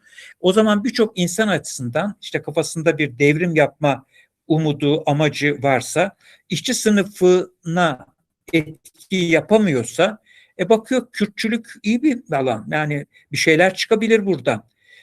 O zaman çok siyasi hareket işte başta da bu ne yazık ki yani Hüseyin İnanlar'ın bu doğrultuda bir çabaları yok ama İbrahim Kaypakkaya buna yöneldi. THK'da bu eğilim var. THKPC'de işte dediğim gibi e, 1971 Ocağı'nda Ertuğrul Kürkçü, Yusuf Küpeli, Münir Ramazan Aktolga ve Mahir Çayan'ın Aydınlık Sosyalist Dergi'ye Açık Mektup diye bir metinleri vardır. Orada bu meseleye biraz yanaşıyorlar. Ancak ben orada şunu sormak istiyorum hocam, pardon. Şimdi o dönemde bu gençler sosyalistti, işçi sınıfına yakınlardı. Yani işçi sınıfının belki de işçi köylü işte kurtulmadan halkların kurtulmayacağına inanıyorlardı. Ancak sonraki dönemlerde nasıl oldu da ağalara, şeyhlere laf edemeyecek bir noktaya gelindi? Çünkü sizin de söylediğiniz gibi şu anki sözde bazı sosyalist veya sol gruplar ağalığı hedef almıyor, şeyhliği hedef almıyor, geri kalmışlığı hedef almıyor. Tam tersi, şeyhlerin, ağaların veya aşiret reislerinin gölgesinde veya onların milletvekili olmasıyla gelişen bir böyle yapı kurulmuş. Yani o dönemki gençler belki hani onu çok safiyane niyetlerle düşünmüş olabilirler. Yani tabandaki insanların bir şeyi olarak. Bir de sosyalist enternasyonel burada çok önemli bence hocam. Çünkü Komintern kapatıldıktan sonra İkinci Dünya Savaşı'ndan sonra açılan sosyalist enternasyonelde daha çok sosyal demokrasinin bir hegemonyası var. Yani o da zaten bu söylediğiniz şeyi paylaşıyor. Yani ulusların özelliği noktasında, yani kendi kendini yönetmesi. Yani bu da bu kafalara sokulmuş olamaz mı hocam o dönemlerde? Yani şöyle sosyal demokrasi sosyalist komünist hareket içinde Türkiye'de çok etkili olmadı. Sosyalist enternasyonel emperyalizmin iyi polisidir. Ama yani şöyle iki bölgedeki kavramlar farklı. Avrupa'da sosyalist dediniz mi emperyalizmi savunan açıkçası emperyalizmin iyi polisliği rolünü üstlenmiş siyasi örgütler. Komünist dediniz mi daha farklı yapılar anlaşılır. Bizde uzun yıllar Türk Ceza Kanunu'nun 141 ve 142. maddeleri ta 1991 12 Nisan'ında kaldırıldı 141-142. O 141-142 olduğu için komünistler hep bir sosyalistiz dediler. Onun için Türkiye'de bizim terminolojimizde sosyalist ve komünist aşağı yukarı birbirinin yerine kullanıla gelmiştir. Ama Batı'da bir örgüte sosyalist dediniz mi bu emperyalizmi savunan, kapitalizmi savunan filan örgütlerdir. Onun için Sosyalist Enternasyonel bugün Cumhuriyet Halk Partisi'nin içinde yer aldığı, galiba DEM'de gözlemci üye mi bilemiyorum. Bu örgüt Türkiye'de hiçbir zaman etkili olmadı. Ama olay şu, batılı güçler insan hakları filan gibi kavramları kullanarak bölücülüğe her türlü desteği verdiler. Mesela bir dönem Karen Fogg Avrupa Birliği'nin, Avrupa Komisyonu'nun Türkiye temsilcisiydi. Meslekten diplomat olmadığı için çok büyük potlar kuruyordu. Mesela bir dönem Çerkezleri ayrı bir etnik yapı olarak örgütleyip bölücülük yaptırtmaya çalıştı Karen Fogg. Yani Bereket çok beceriksiz, kendine çok güvenen ama diplomatik geleneklere sahip olmadığı için de bir sürü pot kırmış bir kadındı. Çok fazla tutunamadı Türkiye'de. Ama burada kaldığı süre içinde de hem Evet. Kürt ırkçılığına hem Çerkez ırkçılığına destek verdi. Bölücülük yapmayan Çerkezleri örgütleyip onların da Kürtler gibi bölücülük yapmasını sağlamak için epey çaba gösterdi o Karen Fogg. Sonra da ayrılıp gitmek zorunda kaldı. Yani bu 70'li yılların başında bu tip çabalar olmuş olabilir. Ben onu merak ettim. Hani deniz gezmişlerden bahsederken. Çünkü Yok, hani o 70'lerde dönemdeki yok. evet anladım. Yani 70'lerin Anladım hocam. başında Türkiye'de Sosyalist Enternasyonel dendiğinde Türkiye'de bir uzantısı yok. Sosyal demokrat tartışmaları o yıllarda rahmetli İsmet Paşa 72'ye kadar partinin başında, sosyal demokrat filan demiyor. 72'de Ecevit geldi. 1980'e kadar Ecevit de böyle Sosyalist Enternasyonel filan oralardan etkilenecek biri değildi. Bizdeki sol gruplar da kendilerine sosyalist deyip ama gerçekte komünist olan gruplar da o Sosyalist Enternasyonelle hiç ilişki içine girmediler. Hı hı, anladım. Yani hocam anladım. Yani Deniz Gezmiş ve arkadaşlarının bir şekilde kafalarında bu oluşmuş olabilir. Ancak tabii ki bildiğimiz gibi Deniz Gezmiş anti-emperyalist, en azından o şekilde Sever 6. insanlar. filoya karşı direnişi örgütlemiştir ve Mustafa Kemal yürüyüşü yapmıştır. Bu da en azından hani o sonradan gelişen bazı ayrılıkçı gruplarla nispeten daha farklı bir yol çizdiğinde bize göstermiş olabilir. Yani o şekilde de belki, ama yaşasalar nasıl olur? Çünkü çok gençlermiş. Ben de şimdi bakıyorum hocam. 23-25 Asıldıklarında 25 yaşındalar yaşında. yani. Tabii. Yani çok da kuram ortaya yani bir takım düşünceler ortaya koymuşlar ama yani çok da hani kuram ortaya koyacak yaşlara gelmeden hani gitmişler, uzaklaşmışlar. Belki şu anda yaşasalardı gene tabii ki anti-emperyalist olurlardı. Ben ondan eminim, Deniz Gezmiş ve arkadaşlarının. Tabii. Ancak bir takım gruplar da Amerika'nın kucağına sosyalist adı altında oturdu şu anda. O farklı. Onlar farklı bir grup, farklı bir yol çizdiler o zaman. Evet hocam. Şimdi hocam, o zaman şimdi günümüze gelirsek son olarak sosyalistler Türkiye'de neden zayıf? Neden bu kadar zayıf? İşte o 70'lerdeki, acaba size göre o 70'lerdeki kafa karışıklığı değişik ayrışmalara mı yol açtı? Çünkü temelinde bu var. Yani bazıları şey olarak bakıyor. Yani dediğiniz gibi özellik olarak bir yol oraya destek oluyor. Yani hatta e, Türk Kürt olarak şey yapmasa da ben o tarafı destekliyorum diyor. Yani bu özelliği destekleyenler var bu şekilde. E, Bazıları tam tersi Atatürkçü bir yol çizdi. Çünkü o diyor emperyalist bir proje, biz böyle bir yol çiziyoruz. Milli bütünlükçü bir noktaya geldi. Ancak size göre şu andaki sosyalistlerin hani gerçekten kendini sosyalist olarak gören insanların e, bu kadar ayrışma içine girmesini, bu kadar zayıf olarak çünkü artık üzerinden 46 yıl geçmiş, mesela 1980'in üzerinden 46 yıl geçmiş. Neden toparlanamıyorlar? Ve neden herkes, bir de insanlar birbirle çok kavga ediyor. Ben görüyorum mesela sosyalistler sosyalistlerle acımasızca kavga ediyorlar. Bir yerde bir tartışma oluyor, dövecek gibi hakaretler, şeyler, bir fikir söyleyemiyorsunuz. Yani söylediğiniz zaman aman yanlış mı anlayacak acaba? Aman şu sözü kullanmayayım mı? Ya da siz hani bir yazılar yazıyorsunuz son zamanlarda hocam. Korkunç eleştiriler var ya. Korkunç dediğim sert eleştiriler var. Onlar belki normaldir. Hani ölçülü olduktan sonra normal de sayabiliriz. Ancak korkunç bir şey var böyle. Yani hemen karşı tavır alma var. Hemen yargılama var. Mesela siz az önce bir şey söylediniz. Deniz Gezmiş ve arkadaşları şöyle şöyle de bazı işte yazılar okudunuz. Düşünceleri var dediniz. Ben hemen kabul ettim. Öyle bir yazıları varsa, böyle bir kitapçık yayınladılarsa vardır tabii ki. Şimdi bunu kabul etmiyor. Sosyalistlerde böyle bir şey var. Hep en doğrusunu biz biliriz. Karşı tarafta da yargılarız. Ne diyorsunuz hocam? Ya galiba bu insan doğasından kaynaklanıyor. Kur'an-ı Kerim Müslümanların kutsal kitabı. Onun dışında bir de hadisler var. Hadislerin çok çok çok azı sahih hadis dediğimiz, kuşku duymadığımız kadar Hz. Muhammed'in ağzından çıktığına inanılan hadisler. Diğer hadisler ki yüzlerce var, onlar ya Hz. Muhammed de şöyle şöyle demişti denilen hadisler. Şimdi Kur'an-ı Kerim tek, Allah kelamı olduğuna inanılıyor. Bir kere mezhepler var. O mezheplerin ötesinde tarikatlar var. Onların ötesinde Şii-Sünni kavgası var. Tabii, tabii. Türkiye'de Nakşibendiler Süleymancıları sevmez. Süleymancılar bu son menzil tarikatının içinde şeyhleri ölünce üç kardeş bile birbirine başka şekilde suçluyor. Yani İslamiyet'te tek kitaba ve Allah kelamı, Allah sözü olduğuna inanılan bir kitaba dayanan bile dünyada yüzlerce, binlerce birbiriyle kavga eden kesim var.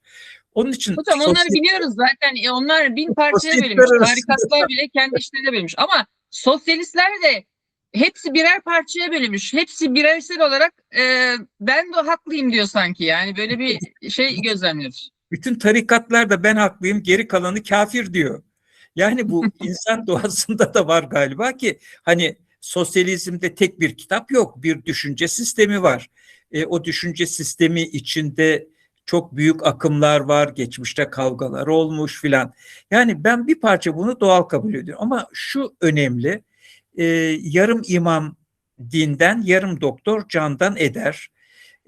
Birçok insan sosyalizmi sadece bir iki kitap okuyarak öğrendiğini zannediyor. Mesela çok yaygın örnek, işte kendisine sosyalist diyen insanların ilk okuduğu kitap 1848 Şubat'ında yayımlanan işte Komünist Parti Manifestosu veya kısaca Komünist Manifesto diye bilinen kitap. Yani 178 yıl mı ne oldu? Orada yazılanların epey bir bölümün hiçbir anlamı yok. Yani 1848 koşullarında ki o kitap da zaten bir yıl önce Engels'in Komünizmin İlkeleri diye çok uzun bir yazısının biraz genişletilmiş biçimidir. Engels onu yazdığında 27 yaşında bir genç.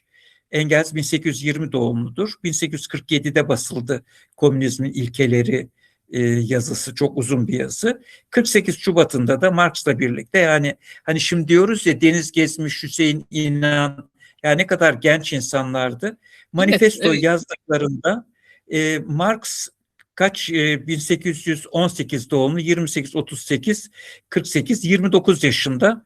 Engels 27 yaşında. Hı hı. Şimdi 1848 Şubat'ında basılmış olan, ki herhalde bir iki ay önce de baskı işlemleri öncesinde kitap bitmişti. Hı Şimdi hı. dünya o kadar değişti ki, ama Tabii, manifestoyu tabii, okuyan ben sosyalist oldum diyor. Ya tabii, da bir tabii. bakıyorsunuz Lenin'in 1917 Ağustos'unda yayınlanan Devlet ve İhtilal kitabı var.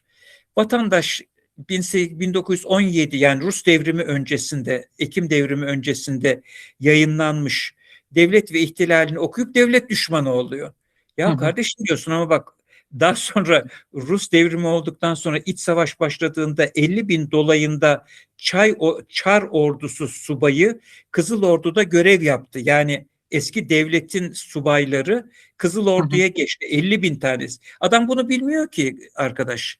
Yani okuduğu kitap Devlet ve İhtiyar, devlet kötüdür. Bize de zaten bizden önce kuşağı da 12 Eylül sonrasında yapmadıklarını bırakmamış. Tamam, yapmadıklarını bırakmadı, ama devlet teorisi Lenin'in 1917 Ağustos'unda yayımlanmış olan Devlet ve İhtilal kitabıyla sınırlıysa o zaman geçmiş olsun, yarım imam dinden ediyor adamı. Yani bir kere okuma alışkanlığı çok azaldı. Sosyalistlik sorgulamak demek. Sorgulama alışkanlığı çok çok azaldı. O zaman nasıl şeyhe biat eden tarikatçılar var, belli önderlere biat eden sosyalistler oluyor. O zaman da 12 Eylül öncesinde silahlı çatışmalara gidiyor. Şimdi bereket silahlı çatışma yapmıyorlar. Ama Evet, ipin evet. ucunda kaçırdık. Yani bilmem kim, ben bir dönem Hikmet Çiçek'le çok yakın arkadaştık. Hikmet'le oturup ya şu soldaki grupları bir dökelim filan diyorduk. Sonunda karar verdik ki Milli İstihbarat Teşkilatı bile tam olarak dökemiyordur. O Yani kadar çok. dökmemizi bırakın. Tabii çok, o Yani kadar çok. Evet, doğru. oradan Haklısın. ayrıldı, onunla da hareketli, sonra parti oldular, ondan ayrılanlar şunu kurdu. Evet. Yani e, Son derece karışık hocam. Çok karışık gerçekten. valla ben yani ilgilenmiyorum. Eskiden yayınlarını toplamaya çalışırdım. Yani eminim ki Türkiye'de bu işi bilen sadece Milli İstihbarat Teşkilatı'dır. O herkesi izliyordur. Onlar da inşallah ileride bir gün döküm yapanlar yaparlar da yani ne sol ne kim var kim yok elimizde bir döküm olur. Yok gerçekten. Yani ama yarım imam dinden yarım doktor candan eder olayı böyle bir olay galiba. Hocam yani son olarak şunu söyleyeyim. Yani bu Atatürk'ün söylediği bir söz var tabii. Bir gün benim sözlerim bilimle çelişirse bilimi seçin. Evet, Yani evet. gelişmeye açık bir yol göstermiş bize. Şimdi siz az önce söylediğiniz hani Marx ve Engels'in o ilk çıkış dönemlerinden itibaren dünya tabii ki çok değişti. Sanıyorum sosyalistlerde bazı şeyler hani bilgiyi alıyor ama söylediğiniz gibi hani günümüze göre bir uyarlama yapmak lazım. Bir gelişim kaydetmek lazım. E, Böyle bir takıntılar gelişmiş gibi gözüküyor. Acaba hani bu bazıları açısından söyleyeyim, hepsi değil tabii ki ama gelişmeye kapalılık olarak mı görüyorsunuz? Hani sosyalistler neden zayıf derken o sabit bakış açısını kıramıyorlar mı? Ne düşünüyorsunuz? Yani Şimdi manifestoda yani bundan bir 178 yıl önce işçilerin vatanı yoktur yazıyor. Vatandaş hala işçilerin vatanının olmadığını savunuyor. Başka biri manifestoda bütün ülkelerin işçileri birleşiniz diyor. E, Vatandaş enternasyonist olduğunu zannedip Amerikalı işçileriyle birleşmeye çalışıyor. Manifestoda bu tür başka öneriler var. Yani yok böyle bir o dünya. Dünya değişti. E, Milli kimlikler yeniden öne çıkıyor. İşçi sınıfı mücadelesi ülkeler arasında farklılık gösteriyor. E, Yani milli kimliklerin daha ağırlıklı olduğu bir sürece doğru gidiyoruz. Yani insanlar, yani bir de çok komik tabii. Sosyalistler arasında çok oturaklı bir laf vardır. Somut şartların somut tahlilini yapalım arkadaşlar. Valla bizim halkımız somut şartların somut tahlilini yapıyor. Gerçekçi, hayal dünyasında yaşamıyor. evet, Ee, evet. Ama birçok solcumuz, İngilizce'de wishful thinking dedikleri bir laf vardır. Gönlünden geçtiğini gördüğünü sanmak diye. Birçok insan gönlünden geçeni gördüğünü zannediyor. Hayatı öyle zannediyor. Halkımız kısa vadeli çıkarını çok iyi biliyor. Ne tutar ne olmayacak duaya amin demiyor. Öyle bir lafımız vardır ya. Bizimkiler mesela hala enternasyonalizm duasına amin diyorlar. İşçi yerin vatanı yoktur. İşçiler ta Marx bunu bilmem ne tarihinde söylemiş. Manifestoda da yazıyor. İşçi yerin vatanı yoktur diyor. Gidip bunu işçi yere söylesin dayak yer orada. Yani yani bilimin yani sosyalizm bilimdir. Sorgulayabilmektir. Gerçekliği araştırabilmektir. Ön yargıları aşabilmektir. Adam hala mesela Stalin'i savunuyor ya. Yani Stalin'in olumlu yanı yok mu? Var ama mesela Evet. benim kuşağım 1939 yılında Polonya subaylarının, polislerinin ve aydınlarının katledildiği Katyn Ormanı katliamını Naziler yaptı sanıyorduk. Propaganda öyleydi. 91 sonrasında Rusya açıkladı ki Katyn Ormanı katliamının sorumlusu Kızıl Ordu'dur. Şimdi Kızıl Ordu'ya bu talimatı veren kimdir? 1939 yılında Sovyetler Birliği'nin başındaki yönetim. Onun başında kim vardır? Stalin var. Şimdi Katyn Ormanı katliamı diye bir vahşetin sorumluluğunu e, yani eskiyi savunan, sorgulamadan savunan bazı insanlar var. Yani hala anlatamıyorsunuz ya. Hı E, hı. Katledilen Sovyetler Birliği'nde Stalin döneminde oradan oraya sürülen çalışma kamplarında katledilen milyonlarca insan var. Sayıları hala bilinmiyor. Salih Hacıoğlu, Baytar Salih, TKP kurucularından çalışma kampında öldü Hı Stalin hı. döneminde. Yani böyle bir sürü insan var. Baytar Cevdet, Stalin döneminde 37'de kurşuna dizildi Sovyetler Birliği'nde. Hı Türkiye'de hı. Atatürk döneminde kurşuna dizilen komünist yoktur, öldürülen komünist yoktur ama Sovyetler Birliği'nde bizim bildiğimiz Baytar Cevdet kurşuna dizilmiştir. Baytar Salih de Salih Hacıoğlu da toplama kampında ölmüştür. Daha Hı başka hı. hangileri öldürüldü onları bilmiyoruz. Şimdi hala mesela bunlara bile yok ya öyle olmadı diyenler falan var. Yani sosyalizm özgür düşünmektir. İnsanın insanı sömürmediği bir dünyayı arzulamaktır. Emperyalizme karşı olmaktır, sömürüye karşı olmaktır ama onların da temelinde özgür düşüncedir. Yani Hı hı. e, e, şey olmasın ama benim çok sevdiğim son dönemde dikkatimi çeken Fatiha suresinin 5. ayeti der ki Rabbim senden başka kimseye kulluk etmem, senden başka kimseden yardım ummam. Bu insanlık tarihinin bence en önemli çağrılarından biri. Ama solcular içinde çok büyük bir kimse birilerine kulluk etmeyi kabulleniyor. Bu biri bir Hı dönem hı. Sovyetler Birliği'ydi, bir dönem Çin'di, bir dönem birilerine göre yani bir grubun Arnavutluk Enver Hoca'ydı falan falan. Kulluğun olmadığı bir dünyayı arzulamak. Rabbim senden başka kimseye kulluk etmem. Sosyalistler için de kimseye eyvallahım yok. Ben özgür düşünürüm. Biri şöyle dedi diye onu tekrarlamak, anlamadan tekrarlamak gibi bir yükümlülüğüm yok. Onun için ben o ayeti çok seviyorum. Senden Hı başka hı. kimseye kulluk etmem. İnsanın insana kulluk etmediği bir düzeni istemektir sosyalizm. Bunu bir dönem Börtüce Mustafa istiyordu. Bir dönem Anadolu'da Baba İshak istiyordu. Bir dönem Thomas Münzer 1500'lü yıllarda tahta ayakkabılar ayaklanmasında Almanya'da istiyordu. İnsanlık tarihinde bunu isteyen çok var. E, ama asıl olan özgür düşünmeyi savunmak, sorgulayabilmek. Evet hocam, çok teşekkür ediyoruz. Çok uzun bir yayın oldu ama ben de hani şunu kısaca özetlemek istiyorum o zaman veya fikrimi söylemek istiyorum. Sosyalistler bence de az önce söylediğiniz gibi bazıları 178 yıl öncesinde yaşıyor belki, bazıları biraz daha yakın bir tarihte yaşıyor olabilir. Ve Cumhuriyet döneminde de bazı sosyalistleri anarken o dönemde yaşıyor gibi kavga ediyorlar, kıyasıya kavga ediyorlar. Oysa ki tarihi okuyup anlamamız lazım, belgelere göre değerlendirmemiz lazım ve yarına bakmamız lazım. Bana kalırsa sosyalistler hep geriye bakarak vakit kaybediyorlar ve bir araya gelemiyorlar. Ben öyle görüyorum hocam. Evet. Peki iyi akşamlar diliyorum. Kolay gelsin. Hocam, çok teşekkürler, iyi geceler herkese.